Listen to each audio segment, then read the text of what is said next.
Welcome to the Call to Learn conference, the March session, where we will be talking about the education of marriage.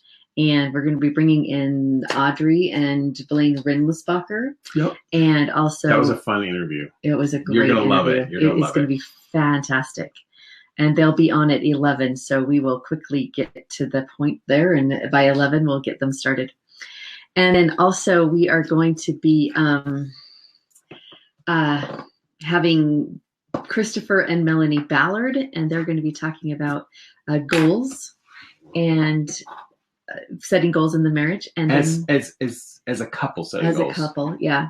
And we are skipping our presentation, which is on the doctrines of, we'll just go over the main points of the doctrines of marriage. And then we're going to end with, and this is really going to be cool, I think, is we're going to end with a tool that you can use in your marriage. So, all right. I think that's it. Okay. Is there some more announcements or anything that we need to make? I just want, so that this will end up going on our different, no, I'm thinking on the different recordings that we do on the main recording. So I want, if you are watching this and you have not signed up for the Call to Learn on demand, that's the premium membership each month, you really should check it out, because there is, I was just going through, you were telling me how many audios do we have? There's over 40 hours of video. Wow. Currently on there, and there's over 55 hours of audio. And you can't get the audio through this. We don't provide the audio like you can download it, put it on your phone, and listen to it in the car and whatnot. That's only available for that group. But also, we are starting to add some of these past conferences, which is mostly audio. Yeah. We weren't doing video at that time, so just be aware of that, because there's a lot there. And if you're already on there and loving it, go ahead and share what you think about it, either on Facebook or on the on the comments in Call to Learn on those. So anyway, just wanted to mention that as we get started here. So, how are we starting? I think we should say thank you to Rainey for keeping us to keep going from place to place to place. Thank Let's you give all. her a thank you. Thank you all for that. We know that you weren't the only one praying for us, and we were praying. Yes. But we were able to switch. It's the same service, but switch the way it runs, and so it'll be on our end. It's slightly different. I don't think it'll be any different for you. So just enjoy today's content. It's really going to be cool. Yeah, exciting. All right, so let's dive in. I'd like you guys to put in your comments anything that you believe that marriage is. What is marriage to you? So let's start with the doctrines of marriage, and we're obviously just going to touch on these. So we only chose 3 today. So the first one is the patriarchal order, not patriarchal society like some people think of, and where the man rules and the woman is just degraded. But no, this is the patriarchal order. So and God works a little differently than man. Let's just say that. That's true. In God's patriarchal order, then the man is the patriarch of the family. Do you know the way I see it? Tell me. I see it as that he's the one ultimately who is in trouble or is congratulated for the success. Meaning it takes both of you to do it, but it's his responsibility for the family. Yeah. It's the wife's too, but there's a certain, because of the priesthood relationship there's a certain responsibility. Yeah, that's true. All right, so Satan tries to change things, and so he has taken this in some societies where the husband does rule with an iron fist. Exactly. But it's not. About. It's just that he's going to be responsible at the end, right? All right, so the next one, so that's doctrine number 1, the first one. The second one is men and women are equal partners, and that means that they're equal. So in churches, it has like the presidency, and you have like the president and its first and second counselors, and they work together, but ultimately the president makes the decision. But not in marriage. That's never the case in any of the accounts in the scriptures. Adam and Eve, it was always they were equal. They had the same question. Yeah. But let me just, as an example, in when I was in a bishopric, that it was definitely, we came to a what's that word where we all are in agreement every time. It was no. It was just we kept going at it, and we kept praying in it, and we kept working with it until we were all in agreement, all three of us. Okay. And so unanimous. So that we were unanimous in the decision. Now, that didn't mean that the bishop still, he had to decide. And then before we acted, we were the ones who were going, we came along with it. You know what I'm saying? We went together with it. I don't know if that's as clear as I wanted it to be, but okay. Anyway. Well, I see it as a mathematical equation. Really? Yeah. I'm shocked. I'm sure you are. So when you think of algebra and you say this is this, I don't think of algebra. Okay. So you know. If you were going to think about algebra. Just kidding. Go ahead. I'm sorry. So you have all these numbers on one side, and then you have equals, and then you have all these numbers and letters on the other side, right? And this really does equal this, but they don't look the same. So you have to think of equality is not sameness. And that's super important. It's not sameness. Let's say it again. It's not sameness. Right? It's not sameness. And so whatever we do on one side, we have to do on the other. That's the equality. That's the balance there. So men are different than women, but they are equal. So if you think about it, is that equation. Okay, even I can come to agreement. Can you get that one? Yes. All right. Yay. Yay. All right. So the second part of that equality I wanted to touch on is that equality does not mean identical. Right? Didn't you just say that? Yes. Sameness. I'm trying to see the difference between sameness, right? But identical either, right? It's not 2 plus 3 can be on this side and 5 is on this side. They're not identical. Okay. Okay? They don't look the same. Men don't look like women, but they are equal. That's what I'm saying. So that's what you can teach about algebra and marriage. So what you're saying is, I'm never going to use this again in my life isn't true. That's true, because we use algebra in marriage. That's right. All right, so that's the sameness. Now, here is a really cool diagram that I learned it from my son, and my son came home and taught it to me. I was like, that's brilliant. And so since I've loved teaching this. All right, so I'm going to fold this little piece of paper in half, and so I'm going to give you an idea.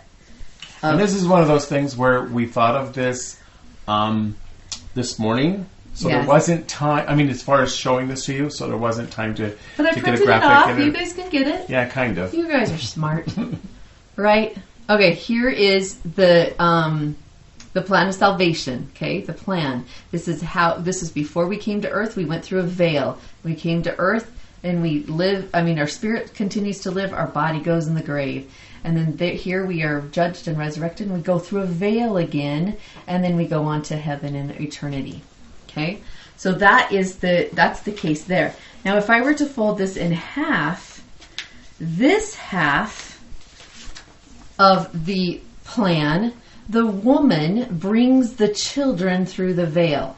Okay, the woman plays a huge part, and the man plays a little part.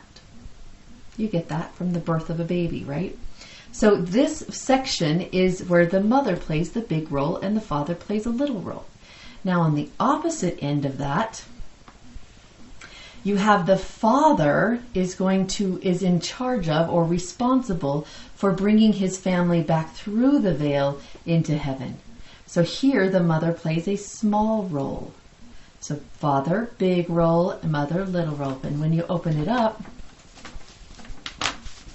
they are equal, right? They're equal, and they're the same in here, but they're not the same, right? These are different roles. So you can see that this is like an algebraic equation as well, is that the women play the big role at the beginning and the men play the big role at the end. But they both cannot happen. This cannot happen without the man, and this cannot happen without the woman. So they're equal. All right, do you have any comments on that? No. No. Okay. I think for brevity, no. Okay. I think that helps clarify a lot that we're equal in how we're working. All right, the third doctrine that we're going to talk on is that men and women have different roles. Now we're just going to very briefly go over what some of those roles are. And I know that most of you know these and stuff, but I thought I would, do you want to do women's roles first? No, you can do it. Well, I can. Okay. He's going to briefly talk about women's roles, and then I'll talk about man's roles. So I want some things that what we're always talking about. They're just normal things we normally think of. Nurturing and beautifying, and you think of the woman as kind of the temperature of the family, of the relationship. The old joke goes that if the woman, if mom's not happy, nobody's happy, that kind of thing. But in reality, she does set a huge tone, and that's part of it. But the nurturing and the beautifying, you talk in God Saw That It Was Good, your book, God Saw That It Was Good, is that the mother part of the creation is the beautifying. Yeah. So, and then in Doctrine and Covenants 25:5, the Lord is talking to Emma, and he, I don't have it pulled up, but he says that your work in this calling is to support your husband, my servant. And so what I really liked about that is it was explaining exactly her role. It's explaining her role of what it is that she's supposed to do for him in that. And some of the things that women really crave and that they feel loved and all is being able to talk and being listened to. We always hear how husbands aren't supposed to try to fix their wives or their wives' problems. Mm-hmm. They don't come in. But you're going to say why we as men tend to want to fix the problem when you bring it up. So just wait for that for a second. But just listening and talking and having that time together really is helpful for the women. And then, because we don't have a lot of time, I'm going to suggest that you go and look on LDS.org, go to the current year's curriculum, go to Sunday school, and go to the lesson number 10. So lesson number 10, there are some really great quotations about how Emma supports the prophet Joseph. And then, as we're getting ready to talk about men's roles, how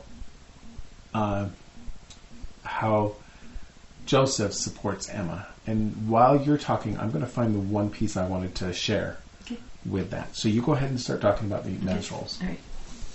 So the duties for a man are preside, provide, and protect. We won't go into details on that. But what does a man want? And I always wanted to know, what does Thom want from me? And I've discovered two things mostly. He wants to be my hero. He wants to be the Superman, right? And he also wants a Wonder Woman. Not a Wonder Woman that dresses scantily, but a Wonder Woman that admires him, is in awe of him. And so those are the two things that I make sure that I always have him make sure that he feels, or I treat him like he's my hero and that I'm in awe of him. But his kryptonite is if he can't make me happy. Do you think that's true? Yeah. I decided to put kryptonite for Superman. That was smart. So, your kryptonite is when you can't make me happy. Then that deflates you. Mm-hmm. Yeah. And then he has an impossible game, too, that he likes to play. And that is, once I get it all together, then I will be enough. But what he doesn't know is that he's already enough, right? That's what a lot of men have that problem, is that they are enough right now. And they have two drives, being enough and sex. And their antidote, of course, and I've already said this, is to just appreciate them. To appreciate what they have and let them know that you appreciate them. To be and stand in awe of what they do. Okay. Okay, I have the you two have the quotations, quotations, and okay. then it will be time to Yep, bring the then real we'll do Spockers that. in. Okay, so I have one for each of the parts. Joseph Smith taught wives that they should treat their husbands with mildness and affection. When a man is borne down with trouble, when he is perplexed with care and difficulty, if he can meet a smile instead of an argument or a murmur, if he can meet with mildness, it will calm down his soul and soothe his feelings. So that kind of goes towards the role of what a woman does for a man. Okay. And then I just wanted to share this part because this was it's just really cool what Joseph says. He was hiding because his life was in danger in 1842. But Emma was able to come and visit him and find him. And this is what he says. With what unspeakable delight and what transports of joy swelled my bosom when I took by the hand on that night my beloved Emma, and that she was my wife, she that was my wife, even the wife of my youth, the choice of my heart. Many were the reverberations of my mind when I contemplated for a moment the many scenes we had been called to pass through, the fatigues and the toils, the sorrows and the sufferings, and the joys and consolations from time to time which had been strewn our paths. Oh, what a commingling of thought filled my mind for a moment. Again, she is here. Undaunted, firm, unwavering, unchangeable, affectionate Emma. So that's beautiful. That goes right with the whole point of husbands, love your wives, adore your spouse. That's a little hint for the next few minutes coming up with the Redless Spockers. Yes. But yes, what a beautiful example of supporting each other. Mm-hmm. It reminds me of one of the stories that the Redless Spocker is going to tell you, and that is that one of the women said, "He won't communicate with me," and she realized later that she was always bashing him every time he'd make a decision. And she goes, I don't do that. But then she found out that she really does. And once that stopped, then the affection and the love came back in the marriage. So not to bash each other. Yeah. Yeah. To adore each other. We'll mention that again. Okay. All right. So up next is the Renlesbachers. We've got Blaine and Audrey Renlesbacher. Blaine just graduated recently with his marriage and family license, and they have created this amazing program. It's all online. It's wonderful. It's easy to access. They have some testing they can do. They'll tell you all about it. But let's bring up Audrey and Blaine Renlesbacher. What a cute couple they are. They work so well, and they have this great dynamic together. So yeah, let's no further ado. Let's have Blaine and Audrey.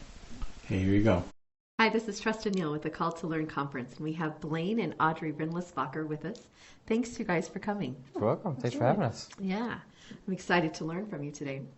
So can you tell us who you guys are? And Well, we're Blaine and Audrey Rindlisbacher, and we kind of are, not kind of, but we recovered from a really bad marriage and tried the traditional route. It didn't work very well, and so it sent us on a path and a search to find out what could we do to really fix our marriage and have a happy marriage. and that's what our presentation is going to be on, right? Mm-hmm. Awesome, great. So can you tell us how you feel about the call to learn, your call to learn? What does that mean to you? Well, that's kind of like our mantra. Seriously? We study all the time because we know the more we learn, the better we become. And one of my favorite scriptures is in the D&C 130. Whenever you want a blessing, you find the principle attached to that blessing, right? You get the blessing. And so we're on a search for these principles or these laws that govern human nature so that we can have those results, so we can be happy. And so learning is an intricate part. As we discuss more today, you'll see that, but that's a very intricate part of becoming and being the best us. It's all about life, right? Absolutely. Well, hopefully it is anyway. Yes. Do you have anything to add to that? Well, I was just thinking Elder Irene gave this incredible talk. I don't know if you've ever read it. It's called Education for Real Life. I think he gave it at BYU. And at one point, one of the programs that I was running and doing had that title, and I ran across that article, and it was fantastic. And basically he says that when people have the Spirit with them, that it inspires them to learn. That the desire to learn is a fruit of the Spirit. And he recommends near the end of the article, he says, just carry a book and a pencil with you. And he talks about how any learning that we do is never lost because our learning is for eternal life. Yeah. And that's why he called it Education for Real Life, because he says real life is eternal life. So educate yourself for eternal life. That's my other favorite I scripture. thought that was beautiful. My other favorite scripture is whatever intelligence we gain in this life, it will go with us in the next. So that's why you never lose the learning. It's never wasted. Yep. Yeah. Isn't that a blessing? It is. It's awesome. Such a great thing. I used to say to everybody, like, the only thing that we can take with us is what we learn.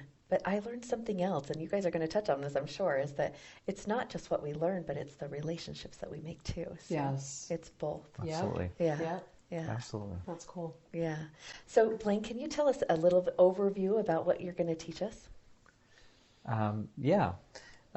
Because of our desire to find what makes marriages work, we went to kind of town and studied.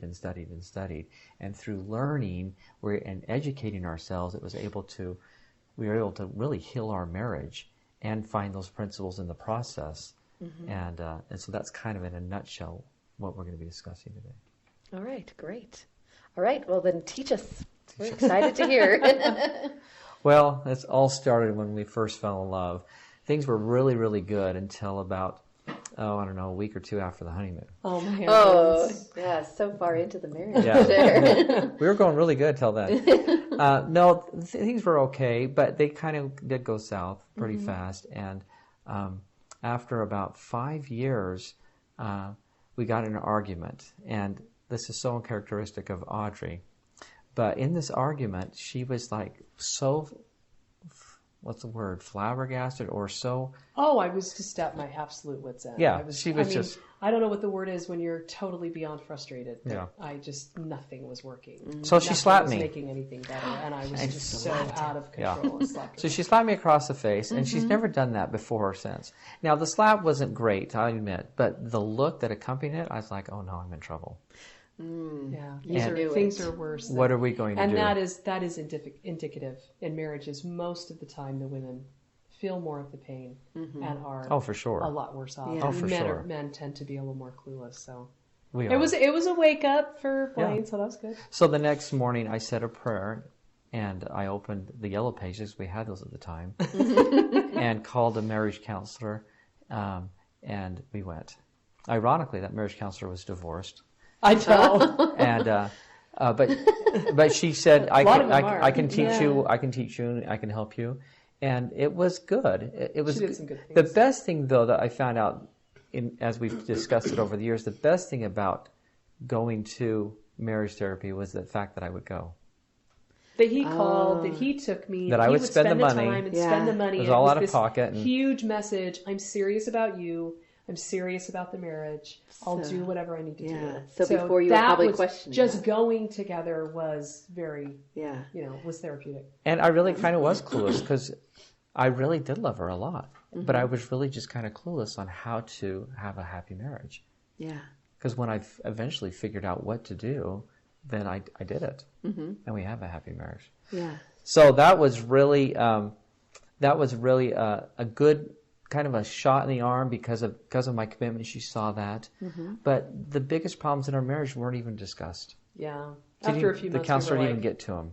Oh, this she doesn't have anything else to offer us. Yeah. And she taught what most counselors do. And I don't want to come across the wrong way. Counselors are awesome. They have great hearts. They have the best intentions. But the training, and I have a marriage and family therapy degree. It just is so. It's kind of like a broken system. And I hate to say that, but it really is. Well, for some things, for marriage therapy, for sure. Well, that's what I'm discussing. Yeah. I'm not talking about other forms of therapy, but for marriage therapy, you're out the gate and you're out the wrong gate, so to speak. Yeah. And you want to help, and you don't, and they don't know how to help. So it can be very frustrating because they're not sure what to do. So at the same time, we found liberal arts education. And we started diving into that. We were really excited about reading classical literature and just the whole classical education was so fascinating to both of us. Yeah. Super fun. Yeah. Into Plato and things. We've heard these names and they actually wrote something. Are you kidding me? Yeah, who would have known? Well, Benjamin Franklin wrote something. How come we never read anything about him? You know, all going through all school growing up and even in college, we never did read anything. So we were fascinated by it. And it kind of sent us on this search. We kept hearing about natural law, first principles, and we're like, well, what are first principles? What's natural law, and how does it work? And Jefferson talks about the law of nature, and nature's God, and it's like, is he a humanist? And actually, I didn't even know what that was at the time, but eventually, does he believe in God? And we're able to see that, we're able to find these different principles in different areas of life. And it especially resonated because that's a very big part of the gospel. It's something that we hear often from the leaders. You got Joseph Smith, I teach them the correct principles and let them govern themselves. And so getting to the bottom of what that doctrine meant. So it was a spiritual search too. It started out as something academic, but when we got turned on to the idea of natural law and principles and we started to make the connection, like you were talking about, find the law and live it in the D&C, these little, over years, bits and pieces came together. We got really fascinated with this idea that there are these laws that God put in place that govern, human nature, and that if we can find them, then we can. I studied them and taught them in government and economics, and we could see them all over the place in health. What do all the health experts teach? And we see the them in same money, stuff. finances. What do all the financial experts teach? The same stuff. Basic principles. Yes. And so we really started to see this pattern and how it tied into the gospel, and that the brethren kept talking about. There's just a few principles, we don't need to have Mormon culture, there's just principles, and we can all live them in our own way, So it was really awesome. And so then as we were trying to fix our marriage, we thought, well, wait a minute. There's got to be marriage principles. Yeah. At some point. If there's financial principles, if there's health principles, if there's governmental principles, if there's economic principles, go down the line, parenting principles, there's got to be marriage principles, but what in the world are they? And where do we find them? Yeah. And so that sent me on an even deeper search. Cool. And is this before you went to school for it? Yes, it's before I went to get my marriage and family therapy, and during as well. I discovered a lot during, on my own study, ironically, because like I said, when you made the connections. Well, the thing is kind of broken. So 90% of my textbooks didn't even talk about marriage. What? I'm not kidding. And the 10% that did, they couldn't tell me how to help someone have a happy marriage. And out of 60 credit, that's shocking. Oh, I know. Out of 60 credit hours, only 2 classes were on marriage. And I couldn't take any more because no more were offered. And the degree says marriage in it. Marriage and family therapy. But see, what they do is they do the traditional track. So if you want to do individual therapy, that's the track we're on. We're all taking the same courses. Oh, great. And at the end, they put a couple of courses in there for marriage and their marriage. And then you got the stamp, you got your marriage But you counselor. should know, this is at Liberty University. And they're Okay. awesome. The biggest Christian university in the world. It's a fantastic, and so he chose it because there was an intermingling of Christian principles, Oh, which was that's- fantastic. that's All my And it papers was- had a it was biblical one of the viewpoint top, in it. You know, we're not That's talking great. about a down the street little college. It's ranked in the top 5 Yeah. marriage and family therapy programs Yeah. in the country. And so he handpicked a program that he felt would be, and it was fantastic that Christianity and those principles were brought into the classroom and that was part of his experience. But in the end, the training to heal marriages was just That's so little. I mean, it was And that's it's what he almost went in funny, for. but it's so sad at the same time. When I went to get my degree, I went to BYU and met with someone in the graduate department, and I didn't know who it was. And I set the appointment. I go there, and it's an old high school friend. Oh, no. And I said, "What are you doing here?" And he says, "Well, I work here." And I told him, "Well, I want my MFT degree." And he says, "Well, I have one." I was like, "Well, why aren't you working? Why aren't you practicing?" He's Yeah, like, yeah. "Well, because they fight all the time, the couples. I can't stand being with couples that fight all the time." And then when I was interviewing someone in one of my classes, Interesting. I had to interview a marriage and family therapist for one of my assignments in one of my classes. And I said, asked him a bunch of questions, but one was, "What do you dislike the most about your job?" Yeah. "Working with couples. They fight all the time, and I can't stand it." He kept seeing that over Wow. and over and over Yeah. again. Wow. And so, and then I tell people that I'm getting my marriage and family, they're like, "Oh, okay." And I was like, no, I know what you're thinking. Yeah. I'm doing this different. And they're like, and I tell them a little bit about the principles and stuff, like, "Oh, good, because we went. It was a total waste of time, waste of money." And I just got that over and over. Oh, my You know, and the goodness. stats are like 80% of the time, marriage don't improve, or they even get worse when they go to marriage Yeah, a therapy. friend mentioned to him the Wow. other day that wasn't it a member of the state presidency that went back to school Got his and MFT. got his MFT degree and wanted to help marriages. And when he was all done, he was like, "I don't have any idea what I'm doing." So he just became a seminary teacher. Oh. Because you really, It doesn't once get you're any better. through 60 credit hours, 800 clinical practice hours, 700 actually. or 700 to get that Yeah. degree. And when you're done, But you here's realize, but man, I don't. But the thing is, like in my 700 clinical hours, I was not required to meet with one couple.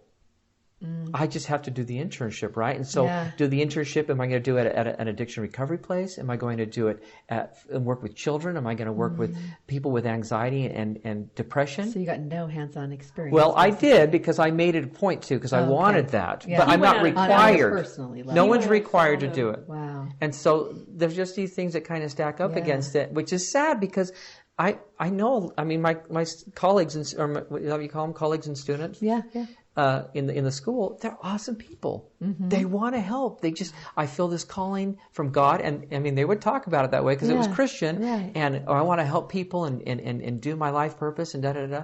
But they're not empowered because the tools just aren't there. Right. The individual therapy tools are there, and it's much more productive, much more. It's looked on as in a higher light or a better light. Like they did a Consumer Reports did a study, and mental health professionals and marriage and family therapists were at the very bottom, and the other ones they actually think Customer- quite highly in customer Wow. satisfaction. Customer satisfaction. Wow. Yeah, so So I know. something needs to change. Yes, very, Yeah. and that's Well, statistically, Yeah. what do you mean? statistically, like what's his bucket you were telling me about? That's only 18% or whatever. Yeah, or 82% of people that attend marriage therapy don't improve. don't experience any 82%. 60. Let's take that. 65% don't. So 35% do, but after a year, it falls back clear down to 18% that Wow. actually improve, and they can't sustain it. Yeah, yeah. And it might be just the thing, kind of the placebo effect for going and saying, "Oh, you're really serious," right, yeah. like we Yes. did. That might be it. I don't know. Yeah. And if you talk to the AMFT, they're going to say, "Well, it's a lot higher. Like 75% of couples benefit." Yeah. I don't see that, and I don't. And my, Well, the professionals aren't saying that. well, the very leaders best in the industry- field are saying Yeah, it's broken it's too. ineffective. And I don't want to beat up marriage and family therapy because I love it and it's my profession, and it's such a wonderful thing to do. But really, it's kind of like, I guess I could draw a parallel with modern education. You know, you got these wonderful teachers in these classrooms. Great intentions, great people. I knew a girl that went to school, and the teacher had them be doctors, and they were using Band-Aids to put words together, like learning syllables or something like that. I thought, that's genius. And it was a public school that this girl was attending. Yeah. But so often they've got their hands tied and they can't teach to really help the kids fall in love with learning, because it's the system. It's not the teachers, it's the system. It's not even the administrators, it's the system that they have to do. So, well, it sounds like you have a calling then to I do. help change that. Let's switch. Could you tell? Yeah, I can tell. You get me excited here because I'm talking about marriage. It's great. So what we did is with all this study with the principles, and then studying all these, I studied tons and tons of books on my own, and then in my degree, which really there wasn't that much on marriage, we discovered the principles, and then we ended up creating a course, because we're like, if you have someone and this is how things are going, right, and they want to improve. How are they going to improve unless something has to happen to cause it to shift and go up? Does that make sense? Oh, you have to inject something. So what is that you inject? And we believe it's knowledge. And so you have to get educated on that in order for it to go up. Because if, we talk about the principles. If you don't know what the principles are, how in the world are you ever going to improve it? Right. That's a good point. And so teaching them the principles then. Yeah. And so it just happenstance, right? They were born that way. They have a great marriage because they were born that way. And you hear about people in finance, right? He just got the Midas touch. Everything touches turn to gold. And that yet you'll hear stories and everyone thinks these incredible stories. This person was in poverty and they made it. They became wealthy, or they had financial peace, or whatever it might be, right? Yeah. And it's because they found the principles and they started living them. So our course that we created has, I think we have over 60 books that we used. That's, I think, in the bibliography.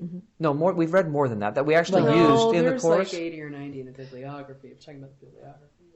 Okay, I can't remember. There's like 60 we used actually that you could resource in the program, and there was like 90 that we actually referenced in the bibliography. So we have videos in the course, and then we have reading assignments. And so So there's 12 principles. Right. That's a good point. Yeah. So what are some of those principles? Well, for putting your spouse first would be is principle number 1. Free of addiction and abuse is principle number 4. And I don't know if there actually is a hierarchy to them. Creating unity is one of the last ones. Of having trust, building and keeping trust. And so those different principles are inside this course, but in the course, let's say you're having a problem with the principle of creating effective boundaries, setting effective boundaries. Well, we've got we have a video on it. We have some extra some readings. So you can learn about it. So this is where the rubber meets the road, right? This is where you really educate yourself. So there's a video lecture to teach you the principle. Okay. And then there's a reading assignment. You could do it just from that. And not all the lessons have reading assignments, but a lot of them do. But let's say you have a real problem with these boundaries.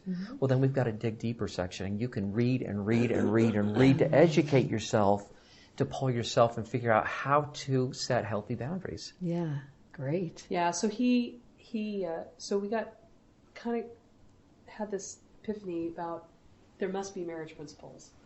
Yeah. And so one day I said to him, well, then what are they?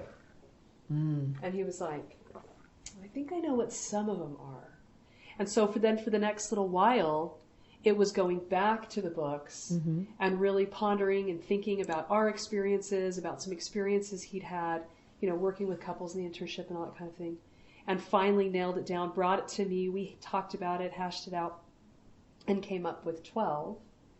And your experience so far has been that that's a pretty solid list, right? I can't find a 13th.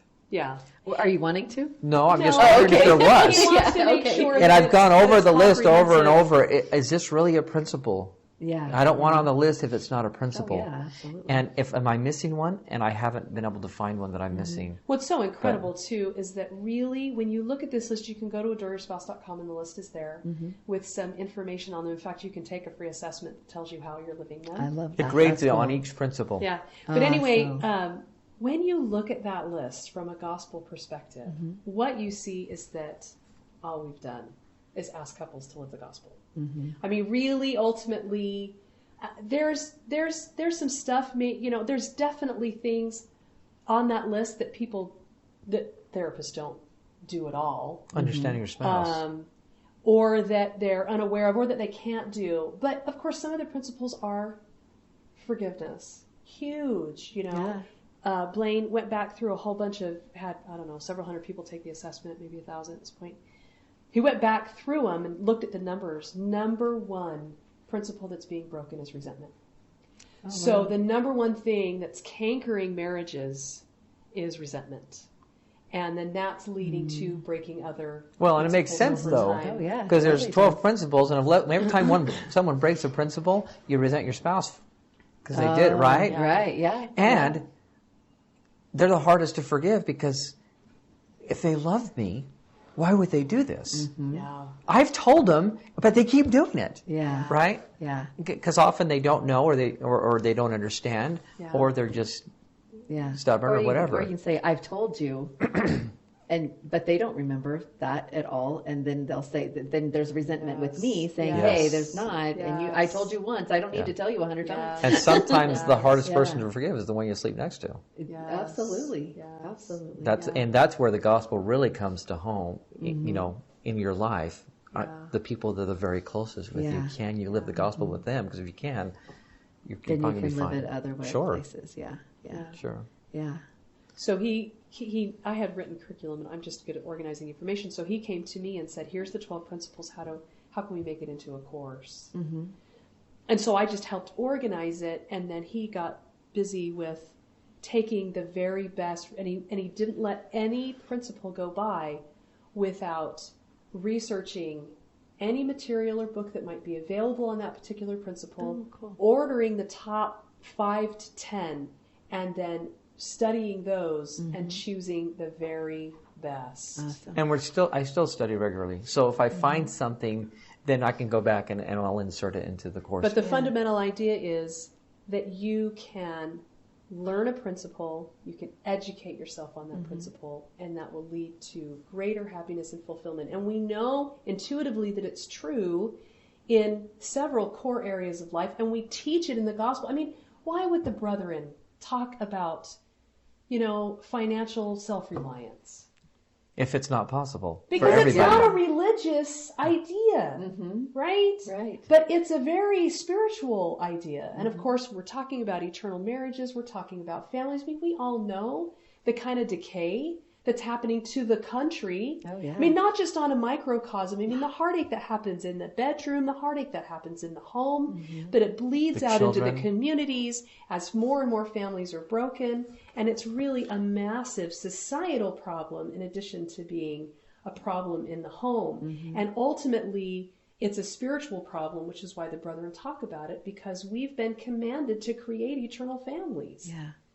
There's nothing more sacred. And it begins with the couple and how do they heal? Yeah.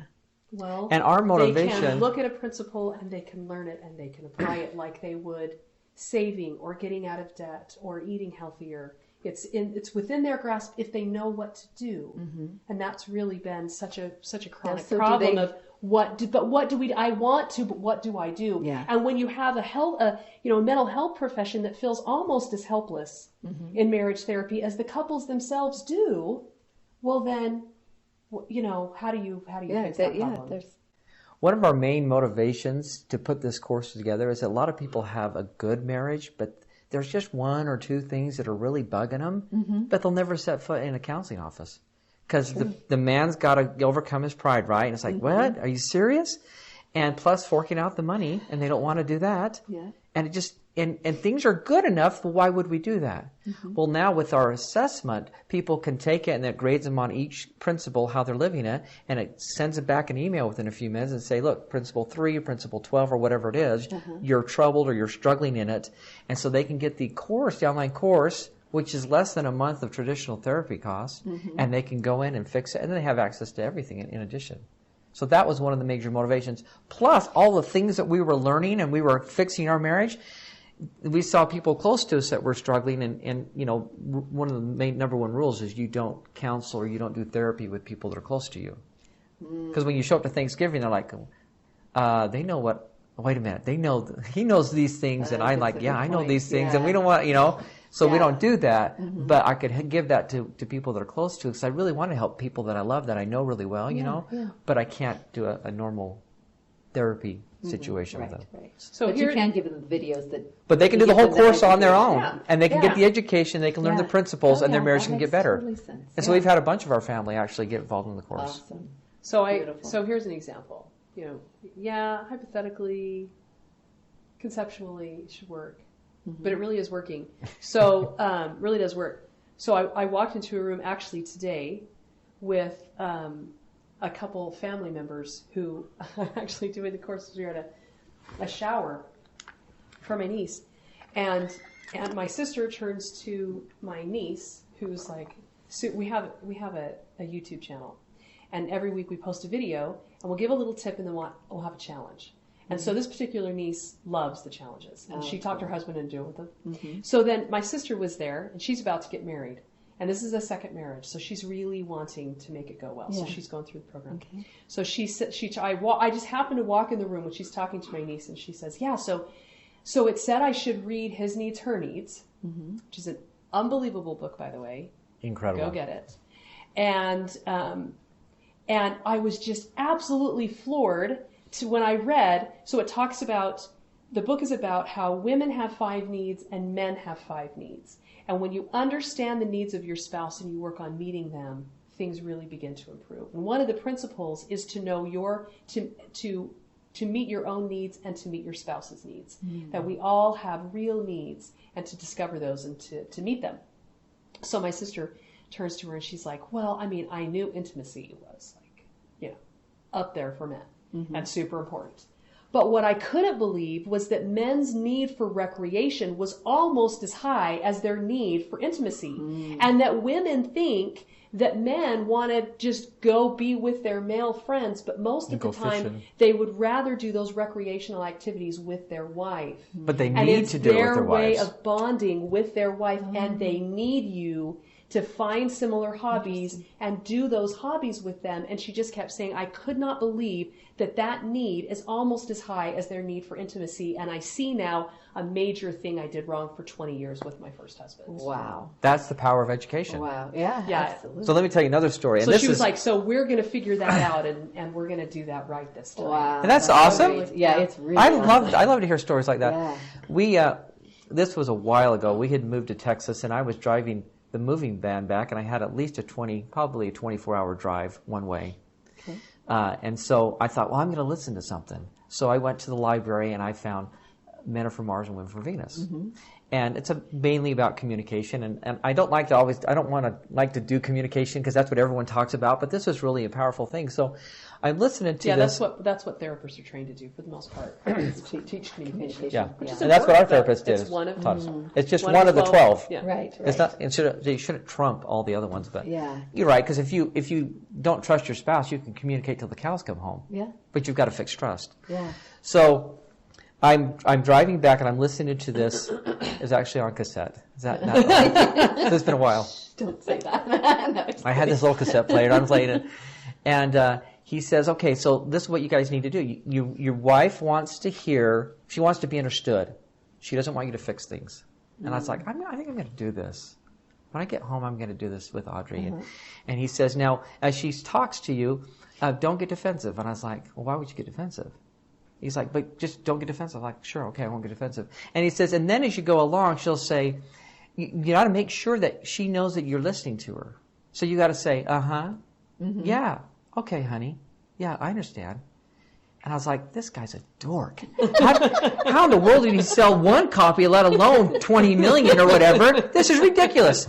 So I get home, and the next morning, Audrey's sitting on the couch, and she's crying. And I was like, hey, I could listen. Things weren't happy in the marriage at this time. And this was post-slap. So this Post-slap? This is The definitive marital This is like 4 or 5 years after the slap, right? And so I was like, hey, this would be a good opportunity to try this thing out. So I start listening, and Audrey starts accusing me. And I was like, what in the world did I do wrong? And I was like, that's right. Don't get defensive. Don't get defensive. So I'm sitting there like, don't get defensive. You read that book. Huh? Yes, I know. So I'm listening this mantra, don't get defensive, don't get defensive. And I was like, I'm supposed to do something. Oh, yeah, honey. Okay. I understand. And it was hilarious. And the guy sold 20 million because he nailed it. Yeah. And so Audrey feels, for the first time, heard. And I'm serious. I'm inside. I'm freaking out because I just want to retaliate, which I usually get upset because I'm madder than a wet hen because she's attacking. She's not attacking me. It feels like that, but she's just trying to. I'm starting to feel safe. Yes, and she can talk and open up without me getting ticked off. Getting mad, so I can actually. And the reason I get ticked off are. is because she's talking about all our problems, and of course they're all my fault. At least that's how you right. perceive it. Yeah. Because she wouldn't be saying if everything was great. Right. Yeah. And so it must be my fault, but she just wants to be understood. So that was very difficult, but that was just the tip of the iceberg. And did you do the brief inserts too? Yes, I did. That's what I'm saying. I did, because I was doing the mantra, and I was like, what am I supposed to say? And what am I supposed to do? And he's like, that's right. And she's like, Love it. I was like, oh my gosh, the guy, he deserved to be a multi-billionaire. Anyways, so but that was the tip of the iceberg, because that night we were laying in bed, I was holding her, and she opened up a little more. And she would just there and bawl and cry in my arms. And that went on for a month. Wow. And I thought, after about a couple of weeks, I thought, that's it. She has married the devil. And I'm him. And she just kept, she for so long, always get upset, and she couldn't open up. It was automatic shutdown. Right. And all the women know what I'm talking about here, because guys aren't emotional, right? But except for, anger is an emotion. But anyway. So she would open up and open up and open up. And then after about 3.5 weeks, I thought, I'm going to fix this thing. I'm going to have a great marriage. And it's really, so that education was a dramatic turning point in our marriage. To one point, it got to be like, bring it on. What's next? And that was probably a year or two later, as I kept fixing things. But I was just like, it's working. Things are getting better. Yeah. One other example I wanted to do was from a client I was working with, and I had her read How to Win Friends and Influence People, because she kept complaining, my husband won't communicate with me. He won't talk to me. He won't open up. And so as we got into it and we started, I guess I'll tell her let me give a brief, a breakdown. He finally said, I'm not coming anymore. Because I asked him, how are things really going? Because we've been doing this for a little bit. We should be further than we are. Yeah. And he's like, things are way better. This is the classic guy thing. And she's like, well, things are kind of about the same. Yeah. And what she needed was, she really needed him to open up and talk to her on a regular basis. And he wouldn't do it. So I was like, okay, we can't work him. Let's work on you. Let's just fix this thing. What's the most important? She's like, the most important is this one thing. I want to be able to talk to him. And so we got How to Win Friends and Influence People. And we found out real quick that every time he said something, she criticized him. So why would he open up? Yeah, he wouldn't. Right? Yeah. Just like he wouldn't open up to him. And so she's reading this, and so I said, okay, I want you to read this week, and then we got together the next week, and I said, how'd it go? She's like, well, we had a bunch of these famous Amos cookies. Don't give me famous Amos cookies. I can't handle them. I love them so much, I just can't stop. Anyway, so they had these, I don't know if you buy a box and it has little packages or whatever. And she walked by and she says, I can see you've been eating a lot of the famous Amos cookies. And he's like, oh, I only had 3. She's like, no, you've had a lot more than 3. And then she walks out of the room and she's like, I did it again. Boom! There you go, right? Wow. Her marriage is better because she read something and the guy, it resonated with what Dale Carnegie was saying, and then she actually caught herself in the act, not sneaking the cookies, but reprimanding her husband, right? Yeah. And that I love that, because that they're having a better marriage because she educated herself on that. Right. So So you prove now that education it does. and knowledge really is important. Yeah. As long as it's based on principles. You have to have the principles. If you don't have the principles, it's just shooting in the dark. I mean, look at all the knowledge that are coming out of our universities, right? One of the things that we talk about in the course is the victim cycle. And there was a woman who read some of the material that's recommended there. I think there's a short read. There's definitely a really thorough lesson on it, so that people can understand how it happens, why you cycle, and how to get out. And what happened to her was she realized that was her cycle with almost everyone. Oh, not just her husband. So it wasn't just an issue of this is a cycle I keep doing. This is I keep being a victim, and it's causing depression.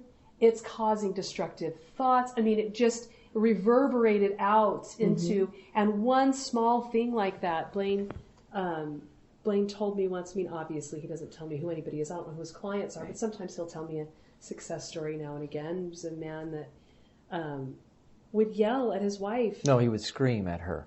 F word At her, in her multiple presence. times a day, and she No, was, 10 times a day. I mean, it was terrible. Wow. yeah, she was ready to walk out the door, and as she changed, and this is one of the other things that Blaine emphasizes a lot, is that people have so much more power to repair their marriages than they think they do, because a marriage is an equation. It's a husband plus a wife, and when one component of any equation changes, I mean, mathematically, the other part of the equation has to change. Yeah.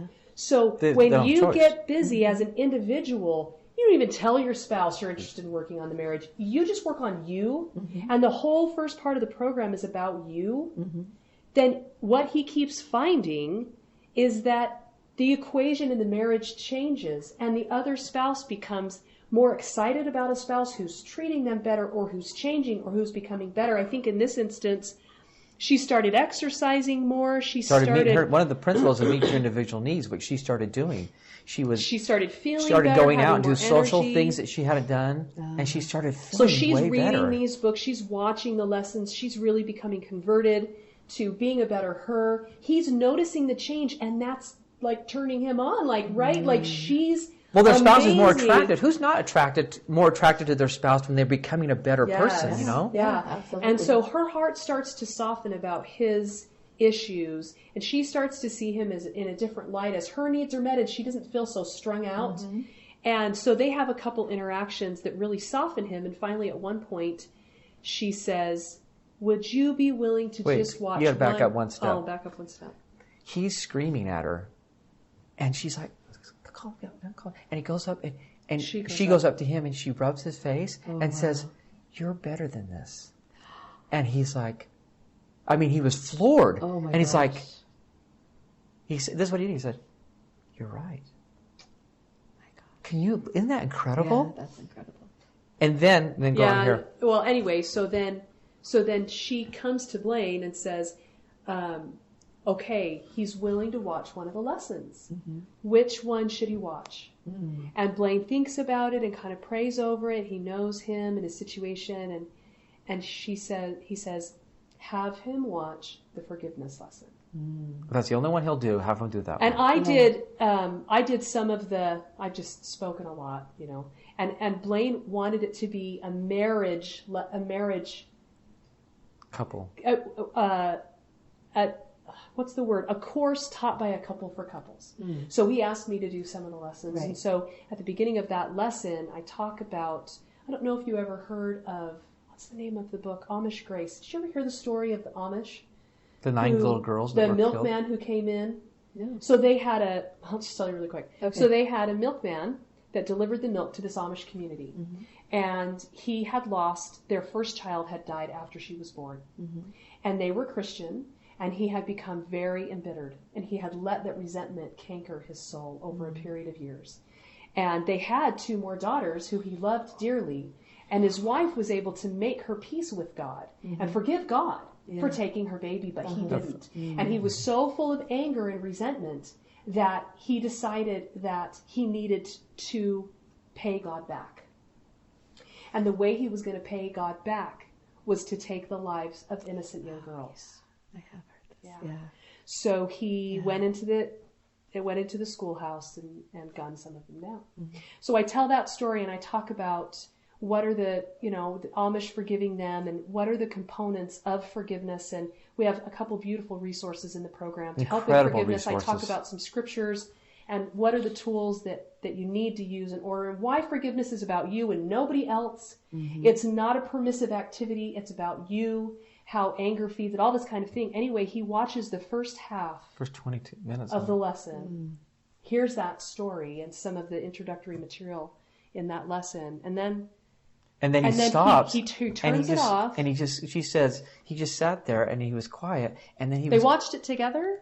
I think so. And then he was quiet for the next couple of days. And then he said to her, he's like, this is hard, but I can do this. And he would get upset. He'd call on the way home. He realized that the source of his anger, the reason he was treating his wife that way, was because he hadn't forgiven a lot of people in his life. And he was so embittered. And so for 2 days, he just kind of sat on that. And these are, I think did you say they're LDS? Yeah. I think they're LDS. And he's heard about forgiveness all his life. He's read it in the scriptures. And I'm not saying that our course is better than the scripture. But in that moment, he was ready because of what the changes she had made. And as he learned that principle again in a new way, it was the right timing. But he would call her on the way home. He said, this happened, but I'm going to be okay. And I haven't talked to her for a long time, but the last time I talked to her had been 6 weeks. He hadn't yelled at her and he hadn't said the F word in her presence. Wow. It's just, it's so fun when that happens because he got a little bit of education. She did first. Yeah. She empowered herself, right? Became a better person, which was able to influence her husband. And she got what she wanted, and he became a lot better man because of the education. Wow, that's fabulous. And now you're getting more results than any of your colleagues are. Our results are really high, Yeah. I've had probably close to half my clients that either filed for divorce or were thinking about filing, and they have backed out. They canceled the divorce. They're working on their marriages. The marriages are getting happier. And I say it's almost like a conveyor belt. I mean, I obviously I found the principles and stuff, but I didn't create the principles. God did that, right? So you get on the conveyor belt, you enter here, you go through, you live the principles, you pop out, you have a happy marriage. It's really almost like that. The only problem is people just like wait a minute. I'm going to be happy, and they jump out, or they jump through the wall, or whatever. It's just an issue of submission, right? Like, And do they really believe me? And sometimes, I talk to people all the time, and they don't like to hear, "Oh, I've got to change." That's hard. Change is the hardest, right? And especially when we're in our habits and the way we do things, and we've been doing it forever, whatever. Yeah, one of the first lessons in the course, the whole lesson is on willingness. Rather than being willful. What it means to be willing. Versus I like willful. Oh, it's fascinating. She actually did that one. She compared Nietzsche and C.S. Lewis. It's incredible. They're very similar backgrounds and stories. Both intellectuals, and both went opposite ways. Yeah. And then we have a challenge. We have a certificate that they can sign as a commitment to themselves and to their spouse that they're going to complete the program and be willing to do what they need to do in order to heal their marriages. Can you tell us some of the principles? You don't have to tell them in order or anything, but just tell us some Well, I got them right here. I can tell you all 12 in order. Fabulous. And they can go to adoreyourspouse.com, and they can click on How It Works tab. And then it's got all the principles there. It explains conceptually what principles are and why it's a principle. That's why they show up on that page. And then it has them listed, and then you can click on them to learn more about them. Yeah. So the first is put the marriage first. 2, ensure individual needs are met. Yeah, we touched on that. 3, regularly forgive and repent. 4 is safeguard against addiction and abuse. And that one I love because I'm a recovered addict, and I discovered the 12 principles. Well, I didn't discover them. Someone else did. But I learned what they are. And it's totally liberating. It frees the individual, and it's based on principles again. And so I do that. I actually do that for free. I help people for free with addiction recovery, so I can help continue to live principle number 12. Yeah, you can find that on the site too. Yeah. So, but that's a side note. But it's incredible. It's so liberating to get your life back when it's out of control and you don't know how to get it at. So, I bet. 5, frequently express love and make sacrifices for your spouse. 6, respect and appreciate. And that's something in particular that we spend some time on in the course, because love is not just an emotion, it's an action. And we really emphasize the idea that, and I made this connection in the scriptures years ago. And I don't remember what the catalyst was, but at one point I said, the Lord doesn't seem to care a lot about how we feel. He wants actions. They're commandments, they're not feelings, right? Really, I don't care if you like it. You will not commit adultery. It's not happening on my watch. I don't care how attracted you are. That's not the program. And he just, he wants actions. And I made this connection because I got a little frustrated with the self-help community. You're saying that very nice about being a little frustrated. Thoughts are important. But I felt like it's so hard to control them sometimes. Mm-hmm. Sometimes it's easier to just do something.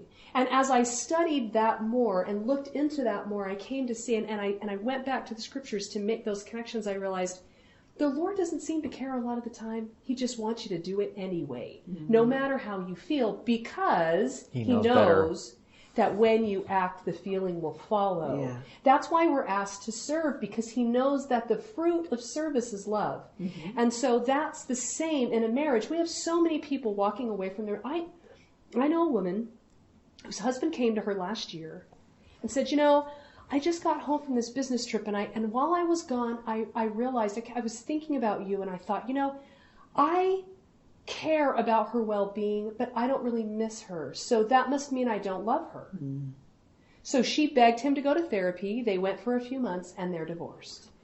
Mm. And it is because there's this societal idea about love being a feeling that can't be produced. Yeah. And we talk a lot about if you'll take the actions we promise, the love will be produced. Yeah. The feelings that you want to feel, there's no way they can't. Come. Right. And so a big part of that principle is helping people see, showing them actions they can take, loving actions they can take that will increase the feelings of love that they long to feel. Yeah.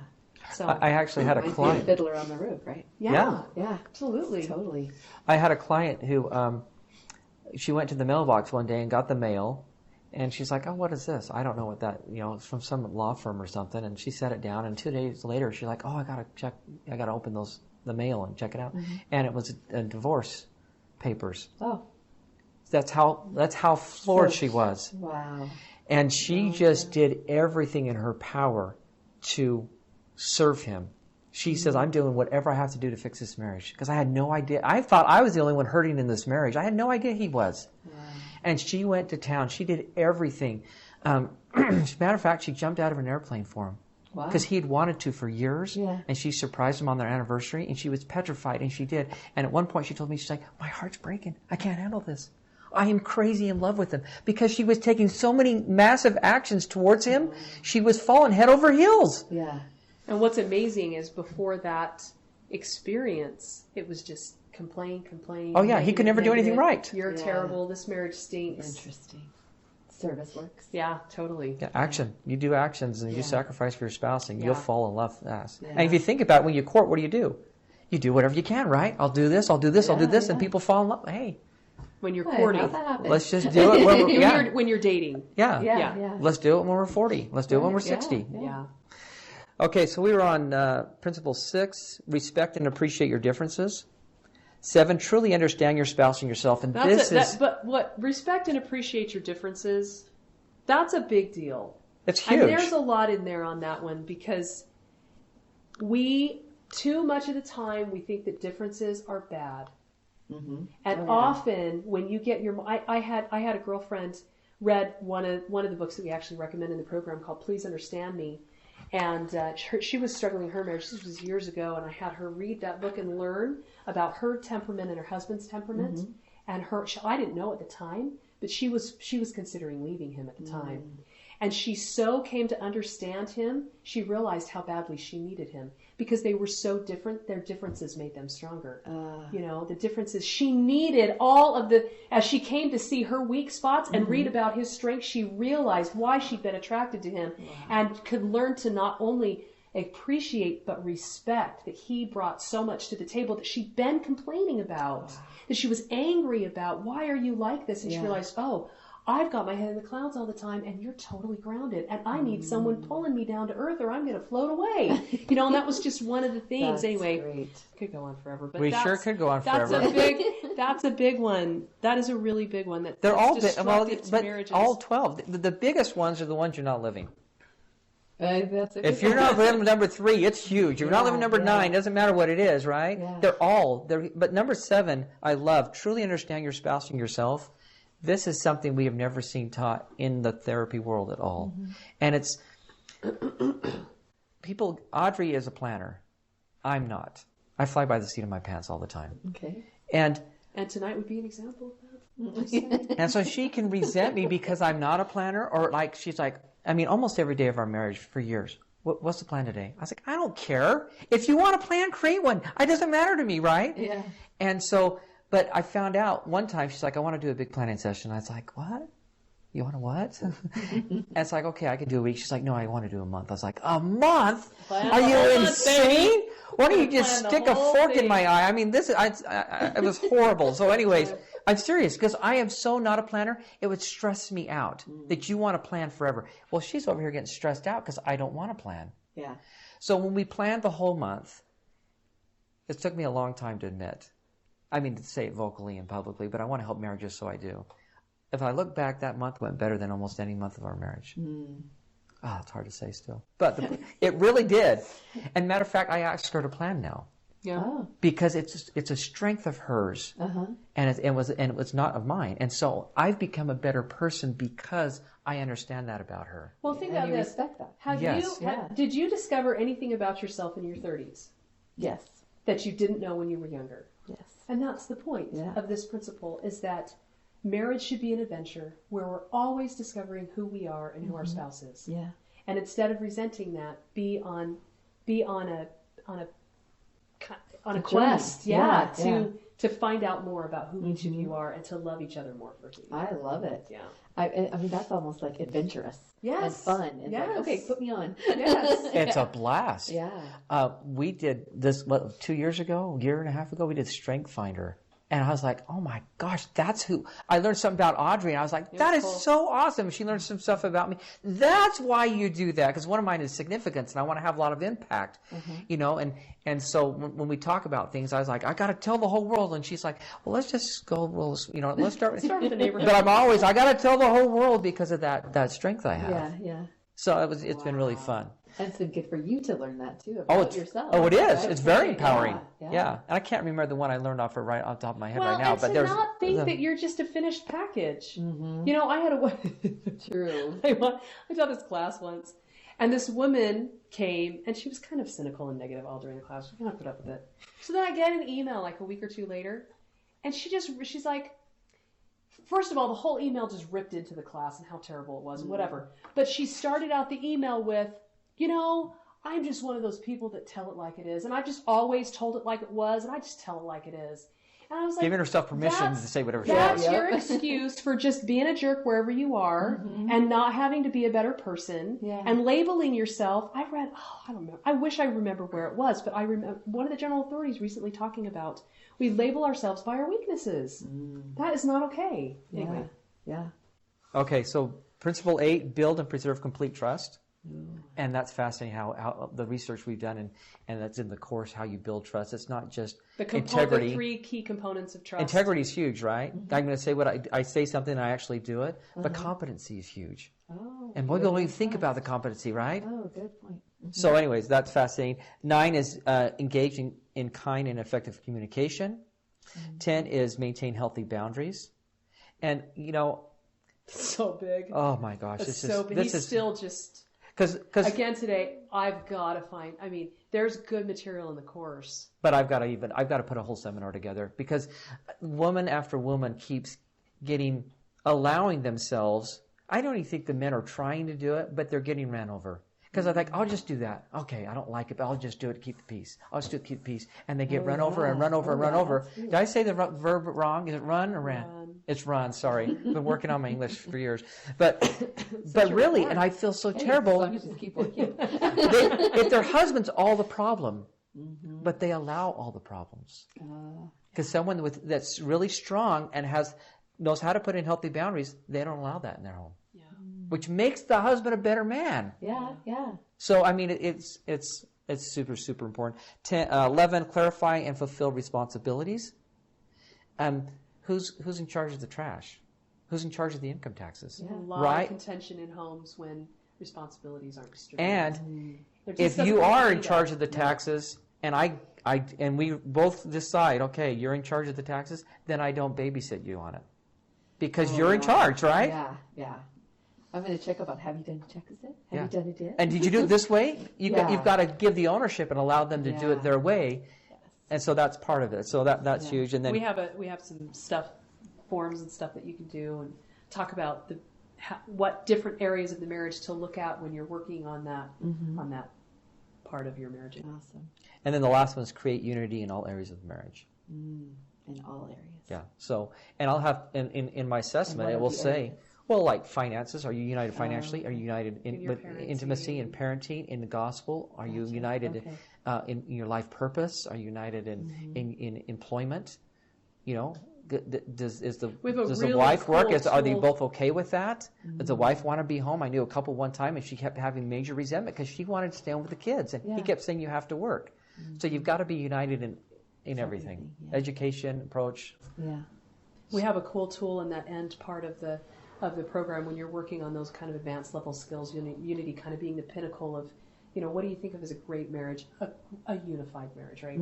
And we go into and spend some time talking about values, what values are, how to discover your values, and how to use values as the foundation for understanding how to become unified as a couple. So that's something that we found later on and utilized. Super helpful. Oh, it's way helpful. Super helpful. It's so awesome. Because, your values determine what kind of your decisions, right? Because one decision, you can make a decision and both answers look, which one's better? I have no idea. And once you decide you realize what your values are, like, oh, we're going over here. Yeah. So I it helps value you this. make decisions as a couple and to become more unified because you want. So there's two components: living a principle-centered marriage that creates unity, and understanding and living according to each of your unique values also generates unity. So those are the two areas that we work on for unity. And so it may sound like a lot, but there is a lot of material in there.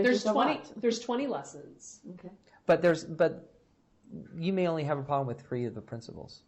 I mean, I've had some people they're in a lot of trouble. They have problems with all 12 major problems, and that needs a lot of work. And I really would want to work with them on a one-on-one because the things are so bad. But a lot of people, they don't have to. So it doesn't have to feel overwhelming. We don't want to come across that way. We put into 3 steps to a happy marriage. That's what the course is called. And all the 12 principles are embedded in those steps. The bottom one is a foundation of love.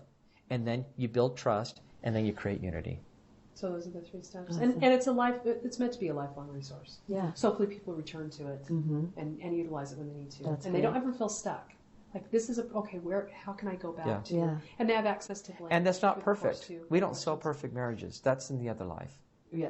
But we have tools to have a great marriage. Yeah. So our marriage is great, but it doesn't go backwards. If it starts to go because I got up on the wrong side of the bed, or she's stressed out about or something, whatever, we have the tools to fix it immediately. Yeah, and it doesn't mean we don't ever argue.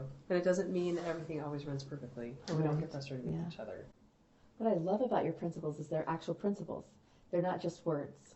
Lots of people just say, love is a principle and faith is a principle, and no, it's not. You have to have an if-then kind of a situation. That's true. Yeah. That's true. It has to be a concept that can be applied in many different ways. Yeah, it can't just be a word. Well, and that goes back to our education through the principles in our liberal arts degrees, as well as looking at finances. I mean, it's save 10%. It's create an emergency fund, it's right? Not 10%. Get out. Right. Get out of debt any way you want. Right. Just get out of debt. And don't get further into debt. So and so like, that's kind of how we modeled it, learning from those different areas of life. I'm so glad you had that background. So am I. It makes this so much better. Well, I turned to Audrey. I said, one day I'm going to use this because I'm doing everything wrong, and so I'll learn how to do it, and then I can teach other people. Right. And actually, that's what exactly happened. Yeah. And love every minute of it. Wonderful. Except for the tech. There's part of the tech I don't like, but other than that, well, Who doesn't? You're going to have to learn to love it. That's your next step, buddy. Not far from the truth. Well, you got your son to help you, so I know, but I know a lot more. I can even manipulate HTML a little bit, so all right. That's impressive, right? See? Yes, actually. That's a hard language. Yeah. Well, thank you for sharing all that. Well, you're welcome. You tell the audience exactly your website again so that they can know? Yes, it's adoreyourspouse.com. So hopefully you do adore your spouse, and if you don't, then we'll help you learn how to do that. Learn how to adore. Yeah. Wonderful. Well, thank you. Thank you for having us. For being here. And it was fun to see your interaction together and correcting each other even on there. It's fun. It's fun to talk in a gospel realm. It is. Because It doesn't happen we deal a very lot with often. Christians, and I love Christians. They're awesome, and well, we're Christian too, right? Yeah. But you know what I mean. But it's fun to be able to talk about the brethren and scriptures, and because it's what there are very many it's our groups greatest love, that do you that. could say. So. Right. Well, that's why we do what we do. Yep. Yep. So So we thank can you. have this and be able to speak our own language. Yeah. Awesome. Yes. All right. Thank you. Yeah. And we're back. So Welcome back. So Blaine and Audrey, weren't they amazing? I know, it was cool. It was cool. Yeah, we had so much fun with them. Yeah, we did. We had a lot of fun with just the interview itself. Yeah.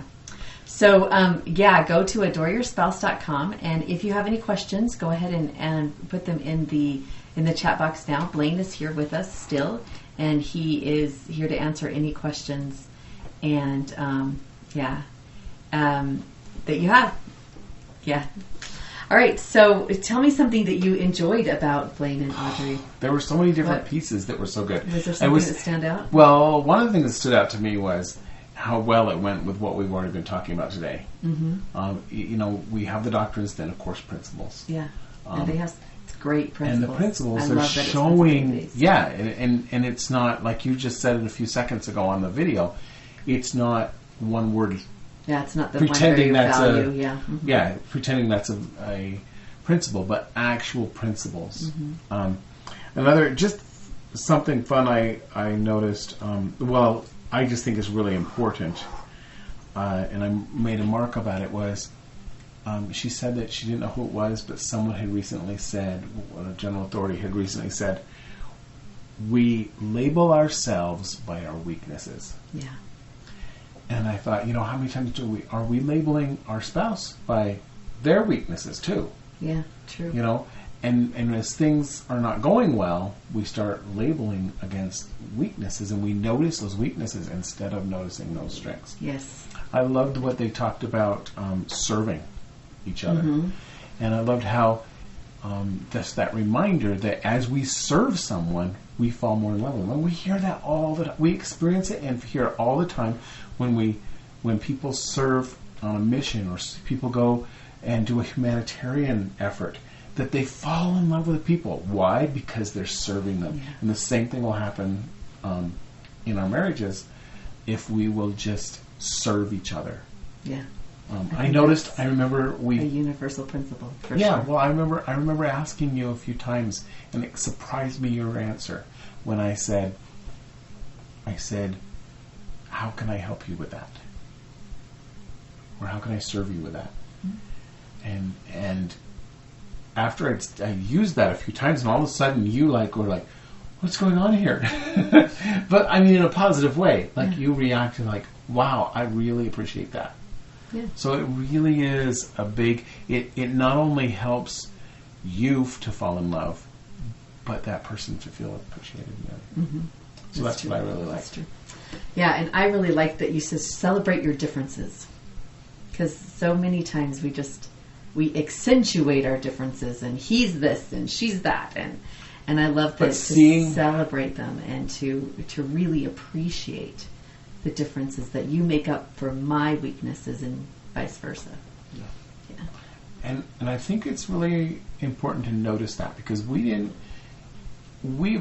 always seen, and it's nothing wrong with it, but we've always noticed how many things we have in common. And we always want to find, when we're looking at our spouse or someone who we're falling in love with at the beginning, of what are we like? What commonalities do we have? And we may even say, well, I can't be with that person because we're just too different. Yeah. But that isn't what makes it bad or good. Right. It's more, how are you using those differences? Mm-hmm. If you're taking advantage, in a good way, of those differences to help each other, mm-hmm. then it's fantastic. Yeah, I agree. Okay. All right. So it looks like we've got a couple more people talking. Okay, they're taking the. Thanks. Rachel found the talk that she mentioned. This. Oh, awesome! It's called "The Tongue of Angels." So There we go. that's really good to know. Okay, we'll check And that then out other too. people have already taken the assessment test on Blaine's website. That's Yeah. fabulous. So that's awesome. Yeah, wonderful, wonderful.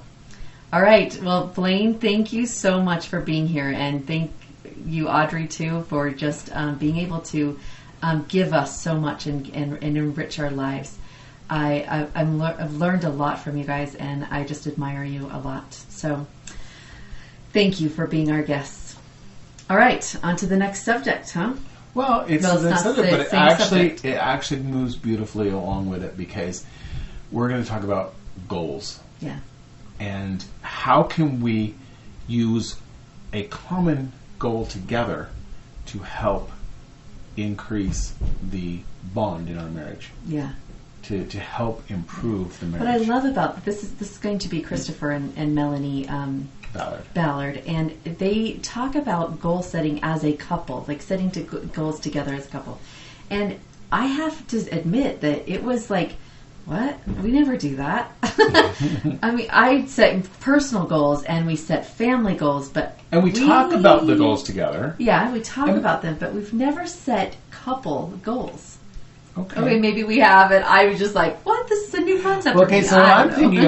thinking about maybe you're thinking of them more as aspirations or dreams, but we've always talked about doing what we're doing right this moment, That's true. where we're That's true. teaching together. Yeah, even And that's before a- we even got married, we talked about Yeah. let's do something We together. want Yeah. to be able to do things together, and so it's a 24-year-old goal, but it's part But of a it's goal. still getting okay. All right, I can see So, that. I mean, can see granted, and that's something we've written down and everything. So all those little things you're supposed to do to make a goal a goal, I mean, technically we have. that. Yeah, But as far as really striving to achieve it all the time and acknowledging it as a goal that we're working as a couple. and a time that we're going to sit down Yeah, together and we make have these not goals. done that. Yeah, So no. that's pretty cool. So they taught us how, and we actually have talked about goals a couple times since we interviewed the Ballards, and we are excited to hear from them again. So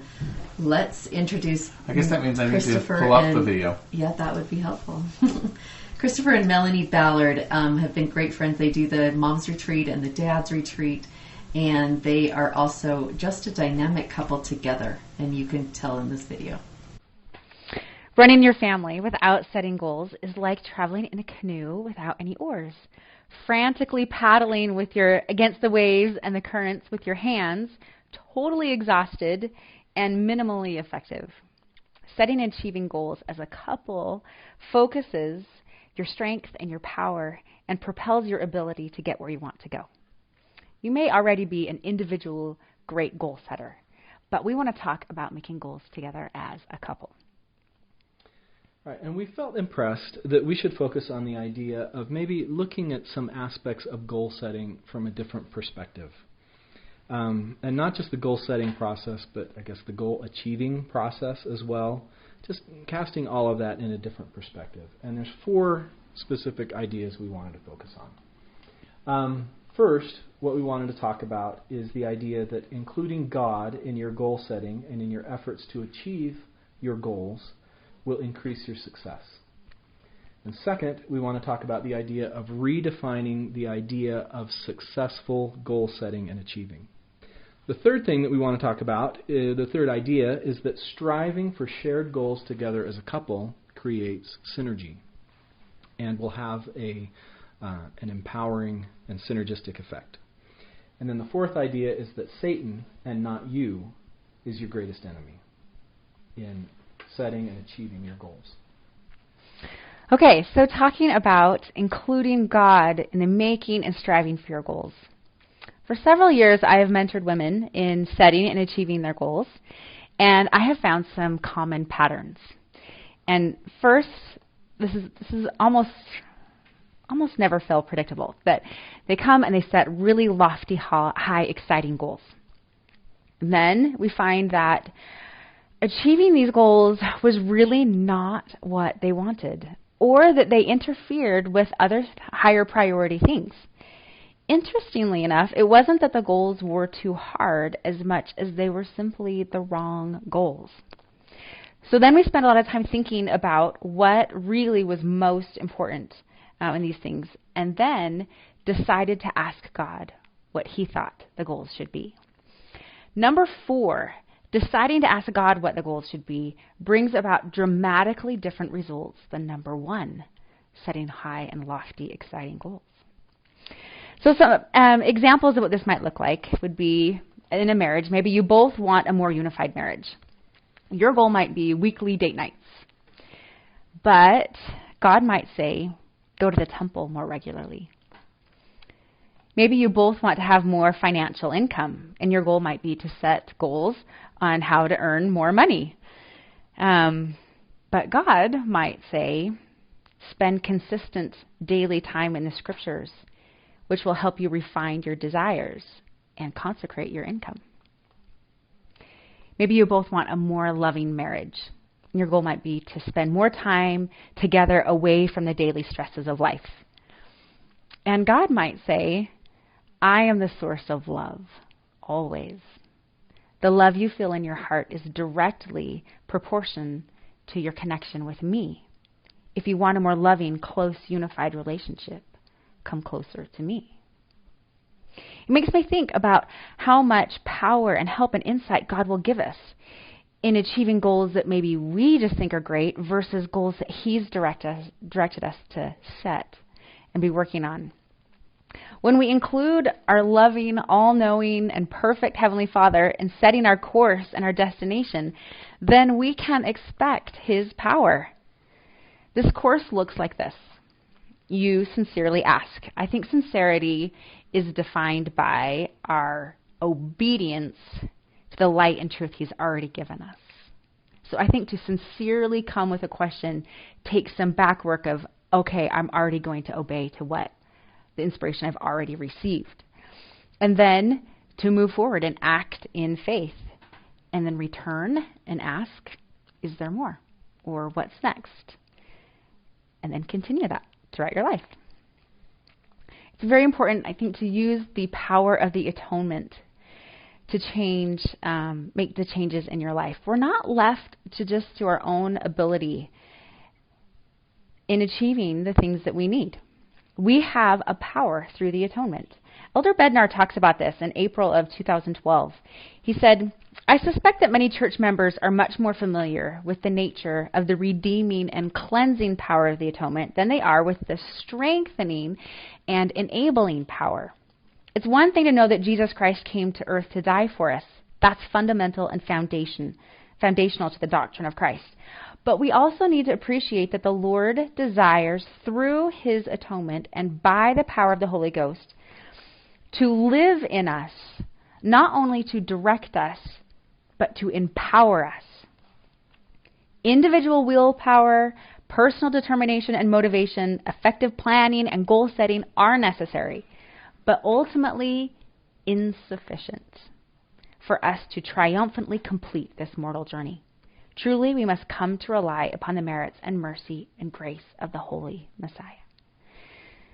So no power can compare to the power that comes when God sets our sails and pilots our ship. Okay. Thank you. The second idea, like we said, that we wanted to talk about today is the idea of redefining what successful goal setting and achieving looks like. What does a successful goal setting process look like? Most people probably think, like Melanie talked about, that it's setting these lofty goals and then consistently achieving them right on schedule, if not earlier. Mm-hmm. And that is a wonderful idea. But how many of us can consistently do that? What we want to suggest seems to us, at least, to be another way to redefine successful goal setting and achieving.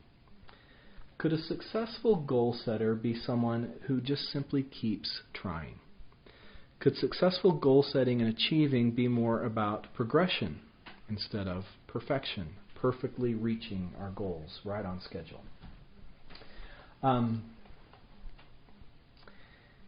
We definitely believe that this is the case, because that's the only way that Melanie and I, and me more so, can consider that we're successful goal setters and achievers. there's a series of wonderful children's books called the Prydain Chronicles. And they're written by Lloyd Alexander. Maybe some of you are familiar with them. These books chronicle the story of an orphan whose name is Taran. And his goal from the very beginning of these 5 books is to find out who he is, to find out who his parents are.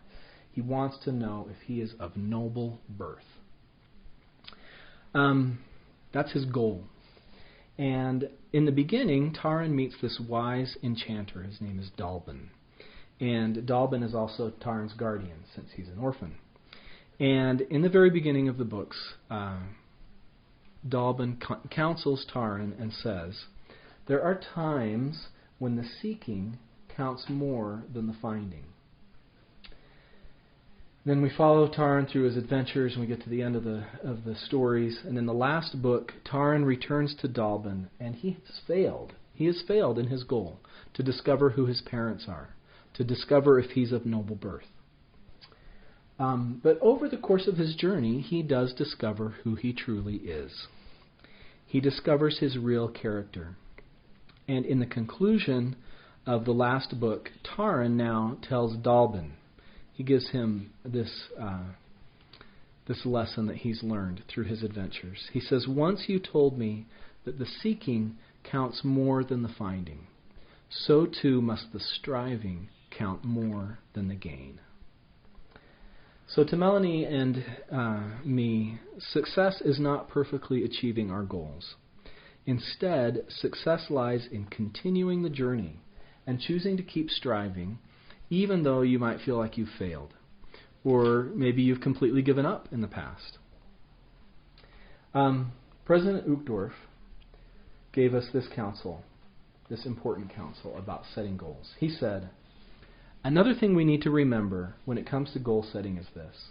We almost certainly will fail, at least in the short term.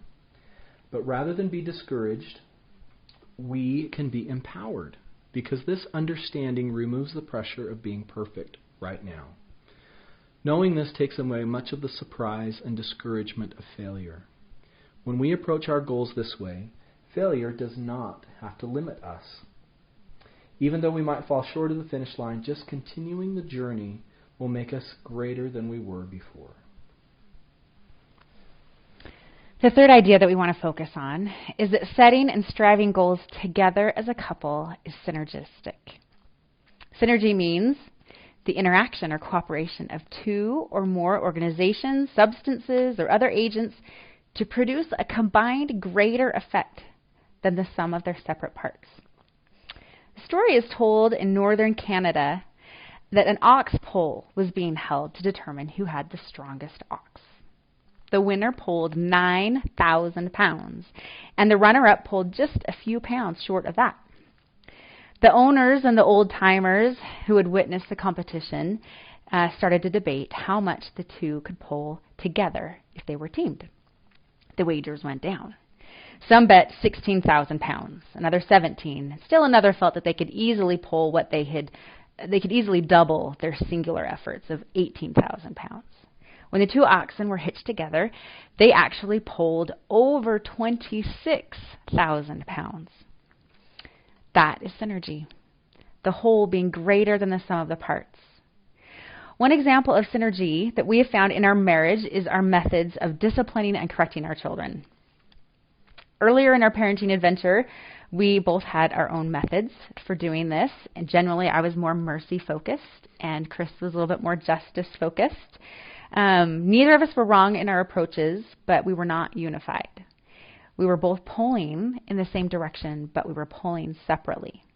Eventually, we realized that we needed to be unified in our philosophy and our methods, and we needed to both work from the same playbook and support each other's decisions. And we found a system that we could both pull together with. And it meant sometimes I supported Chris's decisions, though I thought they might be a little bit more that a merciful approach might be better, and Chris supported my decisions when he thought a more justice, stricter approach would be better. But as we have unified our efforts, we have seen a synergistic effect in our disciplining. Being unified in our goal of raising well-disciplined children has produced dramatic differences in our family. Contention still exists, but it has lessened. And our time spent in resolving that contention has lessened. There's also fewer opportunities for Chris and I to be upset with each other over our disciplining decisions. So we can testify that synergy is possible in goal setting. As you strive for synergy, remember that your aim is unity on a goal, not necessarily finding the perfect one. Okay, the fourth point that we wanted to talk about is this idea that you are not your biggest adversary. The adversary is your biggest adversary. When we fail to achieve our goals or progress or in the way that we think might be the ideal way, the ideal speed, the ideal time, we tend to berate and blame ourselves. At least I do. We bemoan our lack of desire and discipline. But could it be that we are not the main problem? Could it be that the voice saying, I just don't really feel like it today, that is not really coming from you, but it's coming from Satan?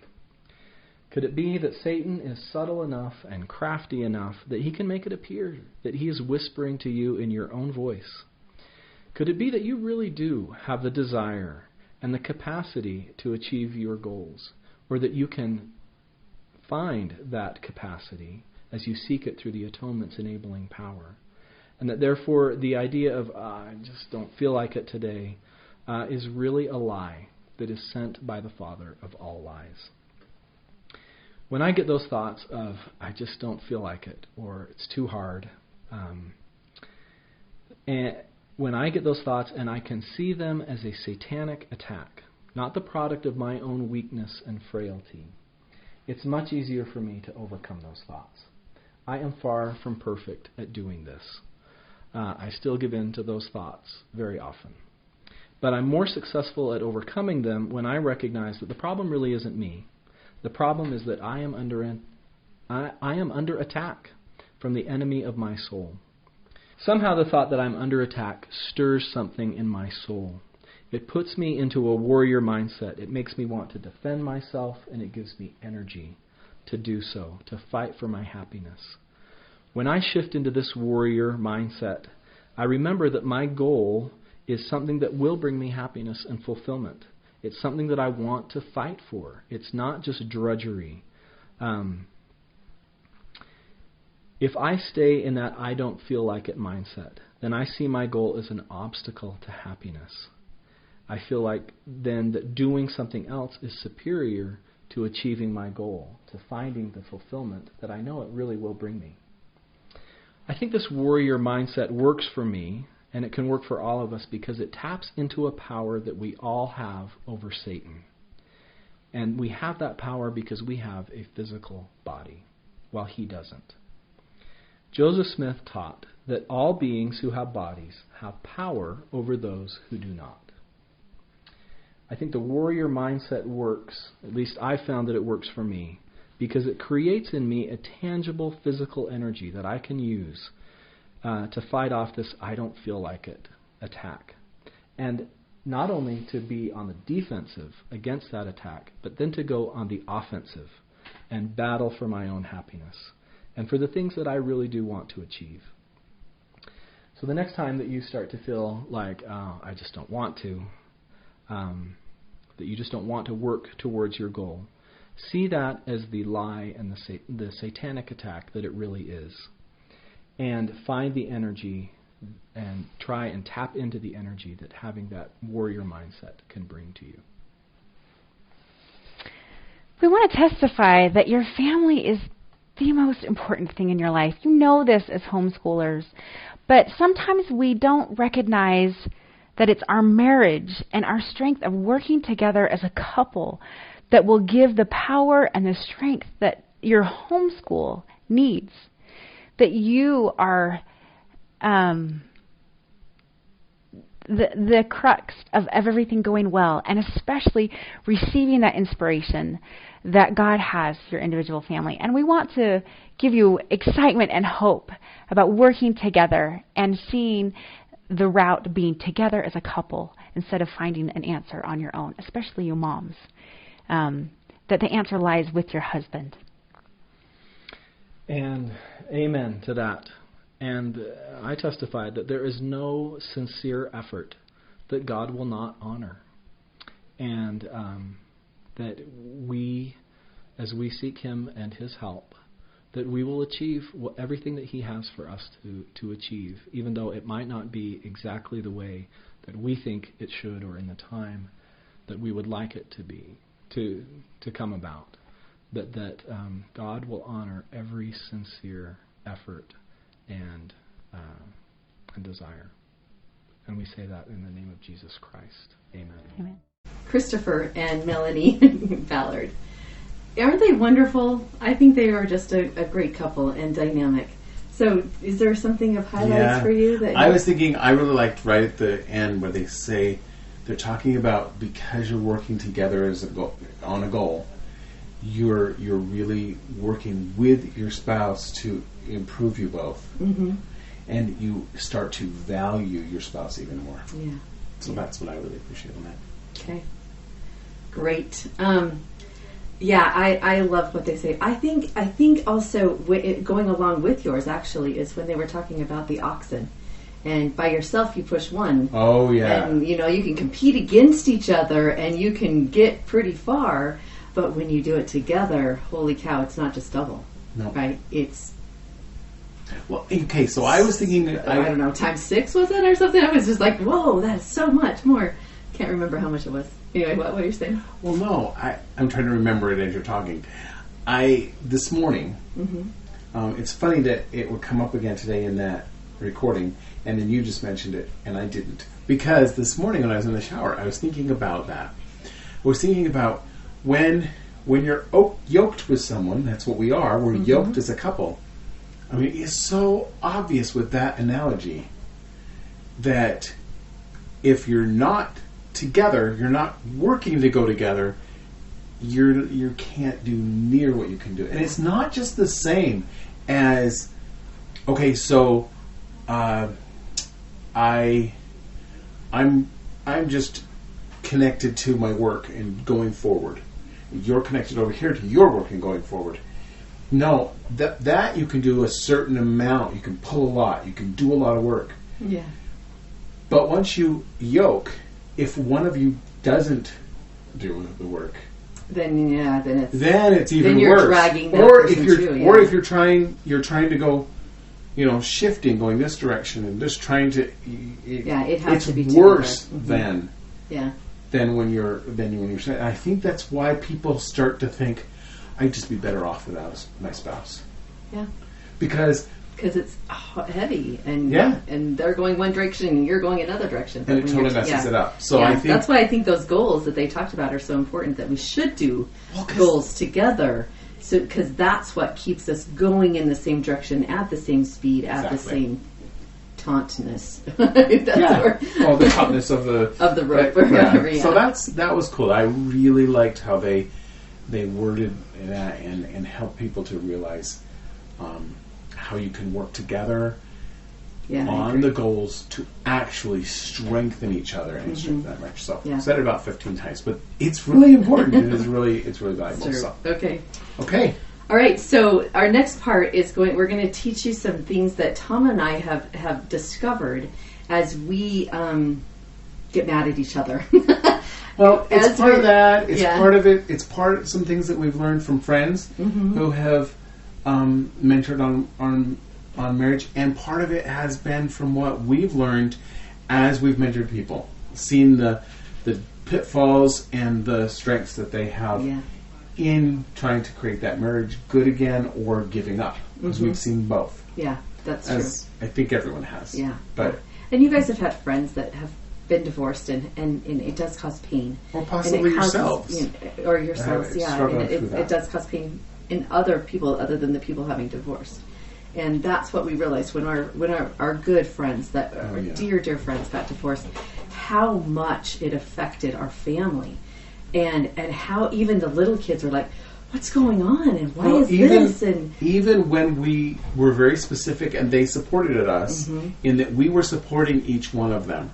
Yeah, we didn't because, choose sides. We weren't choosing sides or anything. They both were in the wrong and both in the right. Yeah. And we showed them that, Mm-hmm. but it still, like you said, it still affected us. It still affected our family and our neighbors. We had to look inward, right? We had to go, okay, so our marriage isn't perfect either. And what can we do to strengthen our marriage? What can we do to do just something different? So when we thought of this idea, we thought, let's take a look. So while we're teaching you guys this, we want you to observe your own marriage. Yes. Where do you personally fit in this degrees? We're going to call them degrees. We have the lower degrees and the higher degrees, okay? Where do you fit on your degrees in here? And then also, where do you think your spouse fits? And then have your spouse do it too. And then, like tonight, compare. Because it's really enlightening for so many couples that we've talked to. It's almost the biggest aha they've had, like, wow, I had no idea he thought we were here. And that's changed them. So I encourage you to do it yourself, guess where your spouse is, and then have your spouse do it, and then compare your notes together. And when you do that, just remember that you're guessing. Right. And you're really going to take them for where they're at. This is where I believe I'm at. Mm-hmm. So if you're guessing that I'm at a no certain judgment. place, There's never judgment. If you think I'm at a certain place, Mm-hmm. and I tell you, the reason we said to guess is just so that you can see how different you actually looked at it. Yeah. And how maybe you were spot on and maybe you were off. But then now you've got the place to start from, and that's wherever they feel they're Well, let's at, give too. you an example. Like, we had a couple that was struggling, and the wife knew that they were like rock bottom, right? She was like, I'm really, really low, but I think he thinks we're up in bliss. And so when he took he said where he was at, and they shared it together, she's like, oh, he recognizes that we're struggling. And it's not just he's living up in bliss, but he is understanding where we were too. And that helped her say, that's what I was gonna wow, he gets it. Okay, he's not just closed-minded. He gets that we're struggling. And then they were able to work on it too. Right, that helped her realize it's worth working on here because he literally really is understanding. Yeah. Even though without that talk, without that evaluation, she didn't think they were. Yeah. And so she So it's figured, good well, to know where each if other's he at. thinks this, then we might as well just give up, just forget the whole thing. And All right, so let's it get gave started. them some hope. Yes. Okay. So how are we gonna start this? So I will talk about one, and then you'll talk about the other one. Okay. You want to just step back so they can see the picture? Yeah, I was gonna go on that Oh, side. you want to step this way? Okay. This will be a little shifting and figuring this out We're gonna because skinny we back can't and move forth. the board very well. All right, so here's our picture. We drew a stick figure because this is how we visualize it. You might visualize it somewhere different, but here are the lower levels down here, and as you're increasing to higher and higher levels here, okay? All right, so the very first one is thinking. This is what you think about your husband. Remember when you were courting your spouse, we'll say spouse. Remember when you were courting your spouse, you just thought about him all the time. You couldn't keep him off your mind, and you're in school and you're thinking about it, and he's always on your mind, right? That's where thinking level is. He's always on your mind. What can you do for him now? How can we leave? When are we going to meet? What can we do after that? What can we do this? It's always on your mind, thinking about him constantly so that you know what he's thinking and what he's doing. All right, level 2. Okay, so level 2. So we need to maybe clarify. I want to clarify one thing real quick. Is that as we're going through them, this is what it was, and this is the first thing that usually stops. Yeah. We stop thinking about them when we're not around them. We're too busy with other things or other people, and we stop thinking. Now is seeing. So with seeing, it's we don't see how we fell in love. We don't see them in the good things that they are capable and what they are doing. We don't see the good qualities. Another note on here, and then we just say, we stop seeing the possibilities. We stop having that hope, so we stop seeing any solutions to any of the challenges. Okay, and then the third thing that happens is you're going down. You're not thinking about them anymore. You're not seeing eye to eye anymore. And then you stop hearing.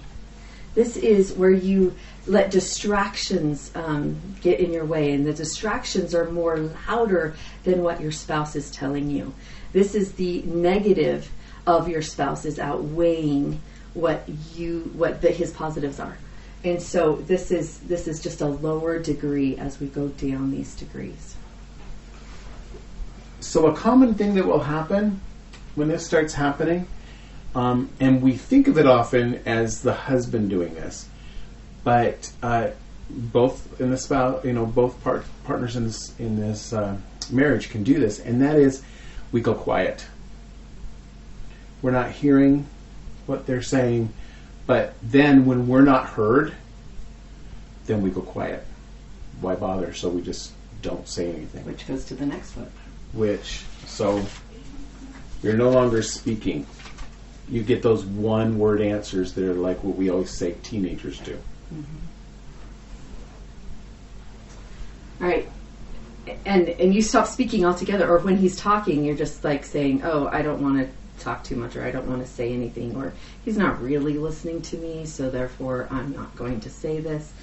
And so then you start, can you see it's like going down your body too? That's how we see it's going. Now it's in your heart.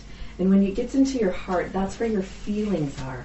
And you no longer feel, you no longer say, oh, I don't even have anything. I don't even think I love him anymore, right? And then you also feel like maybe it's numb. You are numb inside. And you're just going through the motions. So where are you here?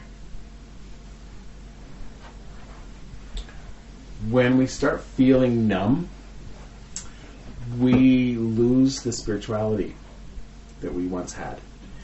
And we don't do the things that help keep up the spirituality. And so we lose the spiritual. We actually get angry and blame God for what's going on. We'll get frustrated and think that it's all his fault, or why did I even bother following all these instructions of what I should do? That religious leaders or the church or God says I should do, and then I just give up. So then once you start blaming God, then this is where the physical sex stops happening after that. Because you've heard of people getting divorced and they find out they're pregnant after they've decided to get divorced. See, that sexual touch is still in play. That's usually the last to go, not usually the first. Now, in some couples it is, but most of the time it's usually last. You think, well, they're still having sex together. They must be still okay. Well, and I want to point something out on that, is that, yes, that may be at first, it's gone for a while. Yeah.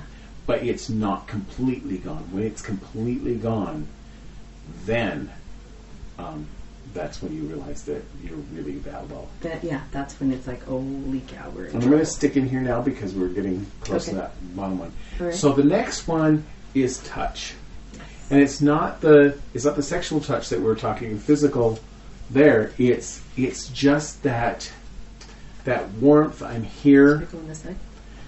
I'm the warmth. I'm here. I like you. It's that, but we as human beings, we have that need to have touch with other human beings, and so that's one of the last things that will go. And it actually, when we first started learning this, we were surprised, because we both thought that those things, leave me alone, I don't want to be near you type of thing would happen early. We hear about people separating bedrooms or sleeping on couches and whatnot. But they still will come by and touch. But what's cool about this is it's an easy foundation to start. To start just being gentle with each other again. Yeah. Now this is the kind of touch also that's like just sitting next to each other and touching, just where your body warmth is connecting, or just your knees are touching or feet are touching. And it's that kind of touch. And one of the things that I love about Thom, and we've talked about this many times, but I think we've even mentioned it during one of the conference pieces. We probably have, is that he touches me all the time. Like I teach the children, and he walks by, and he just rubs my shoulders as he's walking by. Or if I'm laying on my stomach and my feet are up in the air, which I love to study that way, he just brushes my feet as he's walking by. And so those are the kinds of things that make me go, he didn't have to stop. He didn't have to interrupt me. He didn't have to do any of those things that, you fear as your husband's around. But no, he just touches me, and we can continue going on, but I automatically go, he loves me. So it's really great. Vice versa too. Yes. Yeah.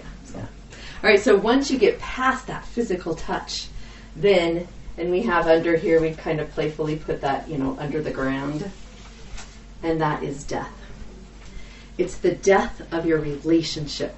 It's the death of a feeling. It's the death of not your physical body, but sometimes it does lead to your physical body, and sometimes it does lead to health problems and really hard problems when you don't have any of these, that you've come so far that it usually leads to the death of some type of relationship, or the relationship you have with your organs in your body. Okay, so having said that, I want to point out something that's really important. Every one of these things becomes much more important when you are going through a physical challenge, a health issue, or something that you. We're not saying it was caused because of these things or because of a relationship strain, but when you have an issue, like a year ago when I had the incident with my heart. These things became much more important. Every single one of these became that much more important to help keep that relationship strong. Maybe it's not one of you two that's having the health issue. Maybe it's a child or a parent. Same thing. All these things come into that much more importance when those health issues happen, and when those tragedies happen. Yep, exactly. All right, so now that we've got you all the way down to the ground, right, and kind of buried us, how do we get back up? And what do we do to up level, right? To up level, to go up these degrees so that we can be back up here in the thinking area and back up in true joy, right? Okay. So I'm going to shift. We didn't know exactly how this would work, so I'm going to shift the camera slightly so that you can so we can see those even when you're standing on that side. All right, sounds good. Okay. Right, well, maybe I should back up a little bit. Okay. Shall I start this time, or do you want to start? Let's go ahead. All right. So we're just going to put some of the things that can help build this. Now you're going to have to discover some of them on your own, right? Or discover which one where you're at. We came up with all kinds. I said in one of the emails we had all these gems that were coming up. Well, part of it was in this. Yeah. All the different ideas and things you could do. But you'll get out of this right now in the few minutes we have to just see some of the things that you can do. So we wrote down here, rub shoulders. And that's what we're just saying, sit on the couch together. That just means touch shoulders.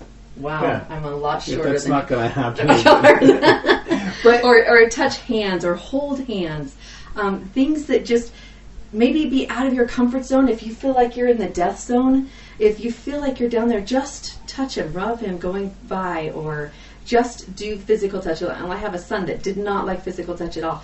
And when we would cook dinner, I'd say, come help me cook dinner. And I would just be touching elbow to elbow. Things like that. We really need to just that physical touch.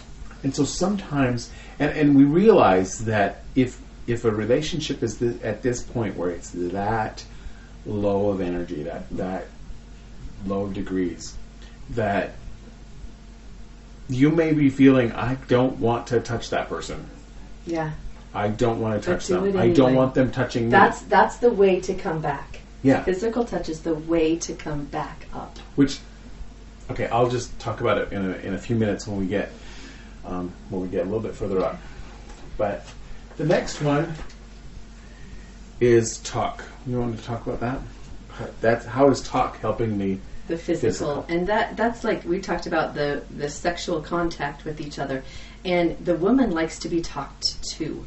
And that's her aphrodisiac, right? And listened to. Yeah, really listened to, right? That's a big one for me. If I don't feel like I'm listened to, it's not talking.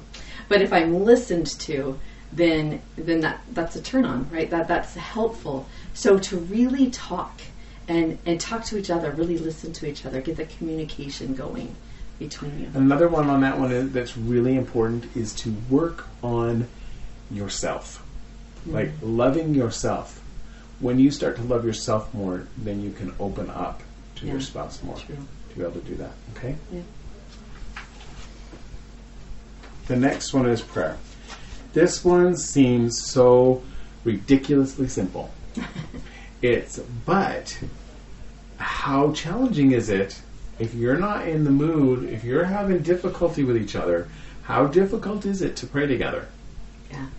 So this, to me, the two things that come in mind, and I'm gonna recommend a movie to you right now. If you haven't watched War Room, you need to find it and watch it. Yeah. It's often on different streaming services or finding it in a video form, a DVD format or whatnot. It is fantastic. The War Room, the idea is that this older lady has learned that to strengthen her marriage, to strengthen the other things that are happening in her life, what she needs to do is make a plan for prayer. And if she has that plan for prayer, she is determined that she is wrestling with the Lord to get him to help to take care of it, to get him to strengthen her husband. Yeah. And she succeeded at this, and she helps you throughout the movie. You watch a friend of hers that she becomes a friend, or she's the mentor to, learns these same principles, that you need to go and pray for your spouse. So this is twofold. So spend your wars in your war room with your Heavenly Father. On your knees. On your knees. And then you can spend your time with Him in just love and in appreciation and in happiness and saying, hey, we have a battle going on here, but I fight that battle in my war room. Yeah. I don't not fight here. it between We don't do the yeah. fighting here. We do the fighting with God. Yeah. And so God's this prayer on my side. So the prayer part, or on both our sides. Yeah. The prayer part is twofold. It's praying for your spouse and yourself. So that's that individual prayer. And then as you can do so, praying together. Yeah. And that's exactly what that couple does in the movie. So check that out. That's a great one for that. All right, so the next level, so I want you also to think of these as levels that build upon each other. So if you're having problems here and having the feeling and the aching and the sorrow in that feeling area, then step down one and do the one underneath it to strengthen that firm foundation, and then go to that one. So strengthen the one underneath where you're having problems. So I hope that makes sense. So here we are at remember the goodness. Oh, I am in the way, aren't I? So remember the goodness of your spouse. Remember the good times. Remember the good memories. Remember why you fell in love with him.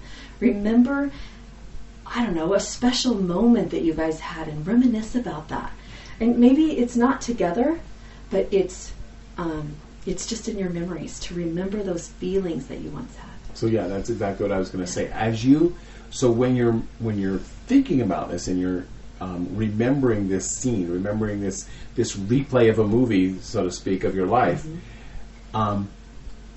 concentrate on the sights and the sounds and the smells, and then your feelings and how you felt during that time. That will then will help strengthen those feelings. Yeah. So, asking questions. This one can be tricky. because as you try to ask questions to overcome this challenge of your spouse not speaking,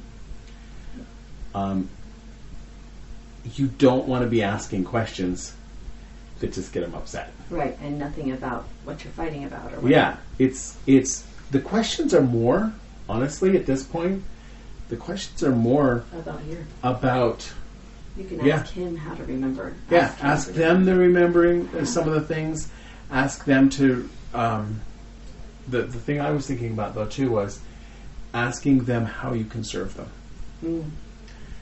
Because we're trying to start communicating again. So asking what you can do.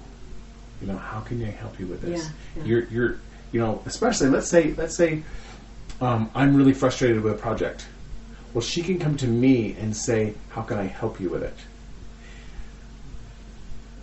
And I just want to add that having in your mind some different things that you may be able to help with, how you may be able to help, could be really helpful. Not that you're going to go just steamrolling through and do them, but sometimes the spouse will say, I don't know how you can help. Yeah. So then just start investigating and figuring out what you can do. Just the asking questions helps to get you talking again. And then, of course, to strengthen the hearing section is to really listen. And there are lots of ways and lots of books to help you but to learn how to really listen. To listen not with the intent to speak next, but listen so that you can understand the person talking. And to always have brief inserts and the pause and all that stuff too. That's true. That's all the one I was thinking about on that particular piece was back to Blaine's, where he was talking about don't take offense on this. Mm-hmm. Just listen. Have those brief inserts. I'm listening. The things that make them understand that you're listening. Mm-hmm. And then here's another one. I'm over here. I'm busy. She wants to talk to me. I stop. I turn. I pay attention. That's really important. Which goes right into that one. Yes. I did not intend that one, but that worked out greatly. Yep. Eye contact. So on this one, a fun thing to do is to look into each other's eyes.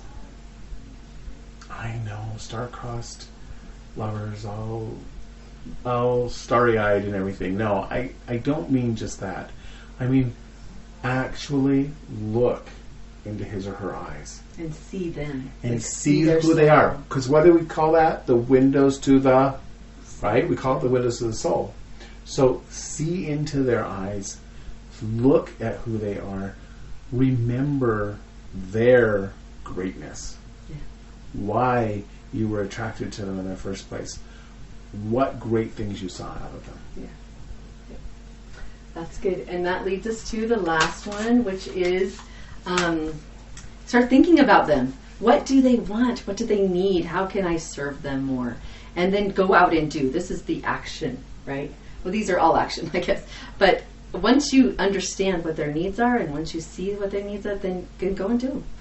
Go and act and serve and give the gifts and give the acts of service and give them the hugs and the things that you feel led to give them.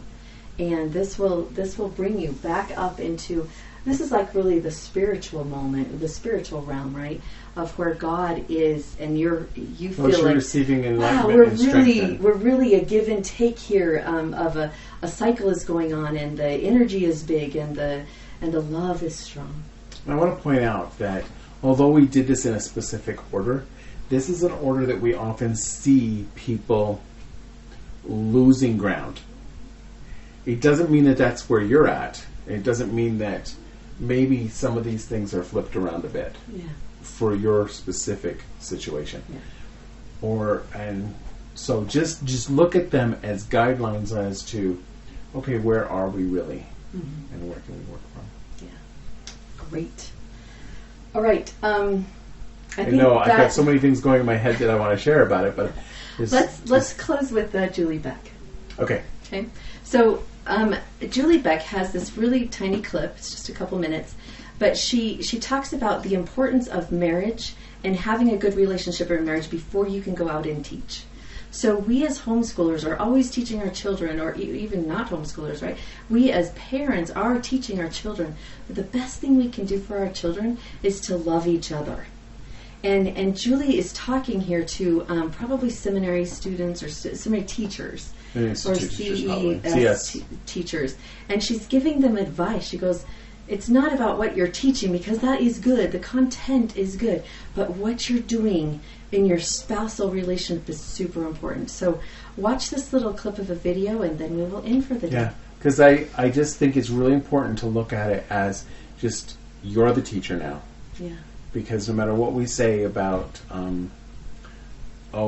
teenagers, they listen more to their teachers other teachers, and they listen more to friends than they listen to their parents. No. But in reality, they're watching. Yeah. And they're searching for good examples. If they can't get it in their home, they're looking for you. Yeah. And your children are looking to you for good examples. So you have to be good examples as a couple. It's really important, because it's not out there in the world very much. Okay. Next, what I would have you do is I would have you live in your homes, in your families, in your marriages. Live so your students have the hope of eternal life from watching you. Your objective is to live the kind of a home that they want to have that kind of a family. They won't get that message from many other places.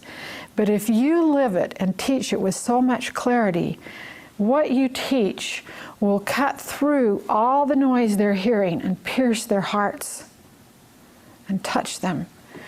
You don't need to compete in volume.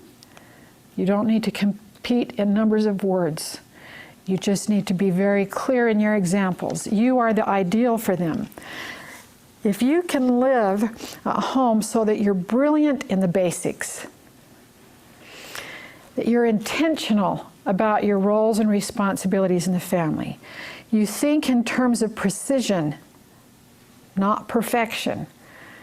Perfection is difficult to obtain in this life. But if you live your family life with precision, you have your goals and you're precise in how you go about them, that in your homes, they learn from you that you pray, you study the scriptures together, you have home evening together, you make a priority of the meal times and teach your family in those times, that you are constantly teaching your families the things you're teaching them. Speak respectfully of your marriage partners. And from your example, the rising generation will gain great hope and understand through your example, not just from the words you teach, but from the way you feel and emanate the spirit of family. She nailed it. I know. I mean, she just nailed it. She has it all in the packaged so nicely in those the importance of few minutes, 2 minutes and 8 seconds. Yeah. She did that whole. You are the example. You are what they're looking for. They want that example. They want to see what it is. And not only that, I mean, some of the things she pointed out, I'd watch that over and over again, because I've already watched it like 4 times, so yeah, I get it. Brilliant in the basics. Yeah. Become in fact, that's the brilliant title in of the video. Yes, you can find Brilliant in the Basics. But brilliant in the basics. And we hesitate when we come to teach things like this. We hesitate to say some of these basic things, because we don't want you to go and think, I've heard that all 1,000 times. Yeah. Because sometimes we even kind of feel that way. We don't want you to feel that way. So we tend to not maybe want to say some of these things, but they're so important. We call them primary answers or Sunday school answers, but in reality, if we think about them, they are the basics that help us. We did put prayer up there on that list, whether it's prayer by yourself or prayer together, but scripture study together. Our days always seem to go better when we take that time to have when we read our Dutch scriptures together. Those types of things really do help in becoming that. Living with precision, meaning that you are taking those things that you know you should be doing. Instead of perfection. I love that comparison. I know. And I want to study that some more. Yeah. Precision, not perfection. And then speaking, this one's just always hit me because it's something that I've always strived to do, was speaking respectfully about your spouse. Now, there's two places that happens. One is in the home and to each other. Yeah. And one is outside the home. Just always keep it a positive thing about your spouse. Yeah. And if you do, people will notice, and you'll respect your spouse even more. If I'm sitting there, even if I'm having a bad day or we're having a little struggle, if I'm talking to someone at work and I'm saying, oh yeah, Tresta's so great at this, it reminds me of how great she really is. And he comes home thinking that I'm great. And vice versa is true. Like, I worked as a nurse and they bashed their husbands big time there, and I got caught up in that. And one day I came home and he goes, man, I went to work today and man, my coworkers can't wait to meet you. And I'm like, my coworkers don't want to meet you at all. And so I'm like, there's something wrong with this picture. There's something drastically wrong with this picture. And I've got to change. I've got to start talking good about my spouse everywhere. So do you have any last words for us? Because we're past. Yes, it's past time. So thanks for sticking with us. Sorry about the problems, but I think marriage is a very, very vital thing to work on, and it's going to help you everywhere. You don't have your relationship with God and your relationship with your spouse. Those are the ones to invest in first and foremost, before any other relationship, before any other business, before anything that you do. You have to have those grounded and founded. Before teaching your children, before everything comes that relationship you have with God and the relationship you have with your spouse. Okay. All right, so go back and review it. I think I already mentioned earlier, check out, did I mention this? No, I mentioned it to me. Yeah. Okay, so something I want to mention to you. If you have the premier version, the on-demand, Call to Learn on-demand membership. I'm going to go check. Okay, you go ahead and check. Okay. If you have that membership, I wanted to encourage you to go back to January and find the piece when we interviewed my brother and his wife, because they did some fantastic things. And honestly, some of the things they talk about that they do as a couple, you may start to think, oh, there's so much to do, there's so many things we could do. But they have such a great relationship. In fact, they even mentioned that a lot of times you hear, I need time away from my spouse, I can't be around them 24/7, and yet these two are. They work, they struggle, and they thrive together. And they have come up with several things that have really helped them. And guess what? They're right there in those being brilliant in the basics. Thanks, all you right. guys. It's great to be with you again today. And we appreciate Next all month of your... is principles. We're going to be talking about how to teach principle upon principle. And we've got some really great visitors coming in or videos to show you. And then always, so we have the weekly one. This whole month is on teaching your children how to follow the Spirit. Follow the Spirit. So check us out there too. All right. All right. See ya. Have a great afternoon.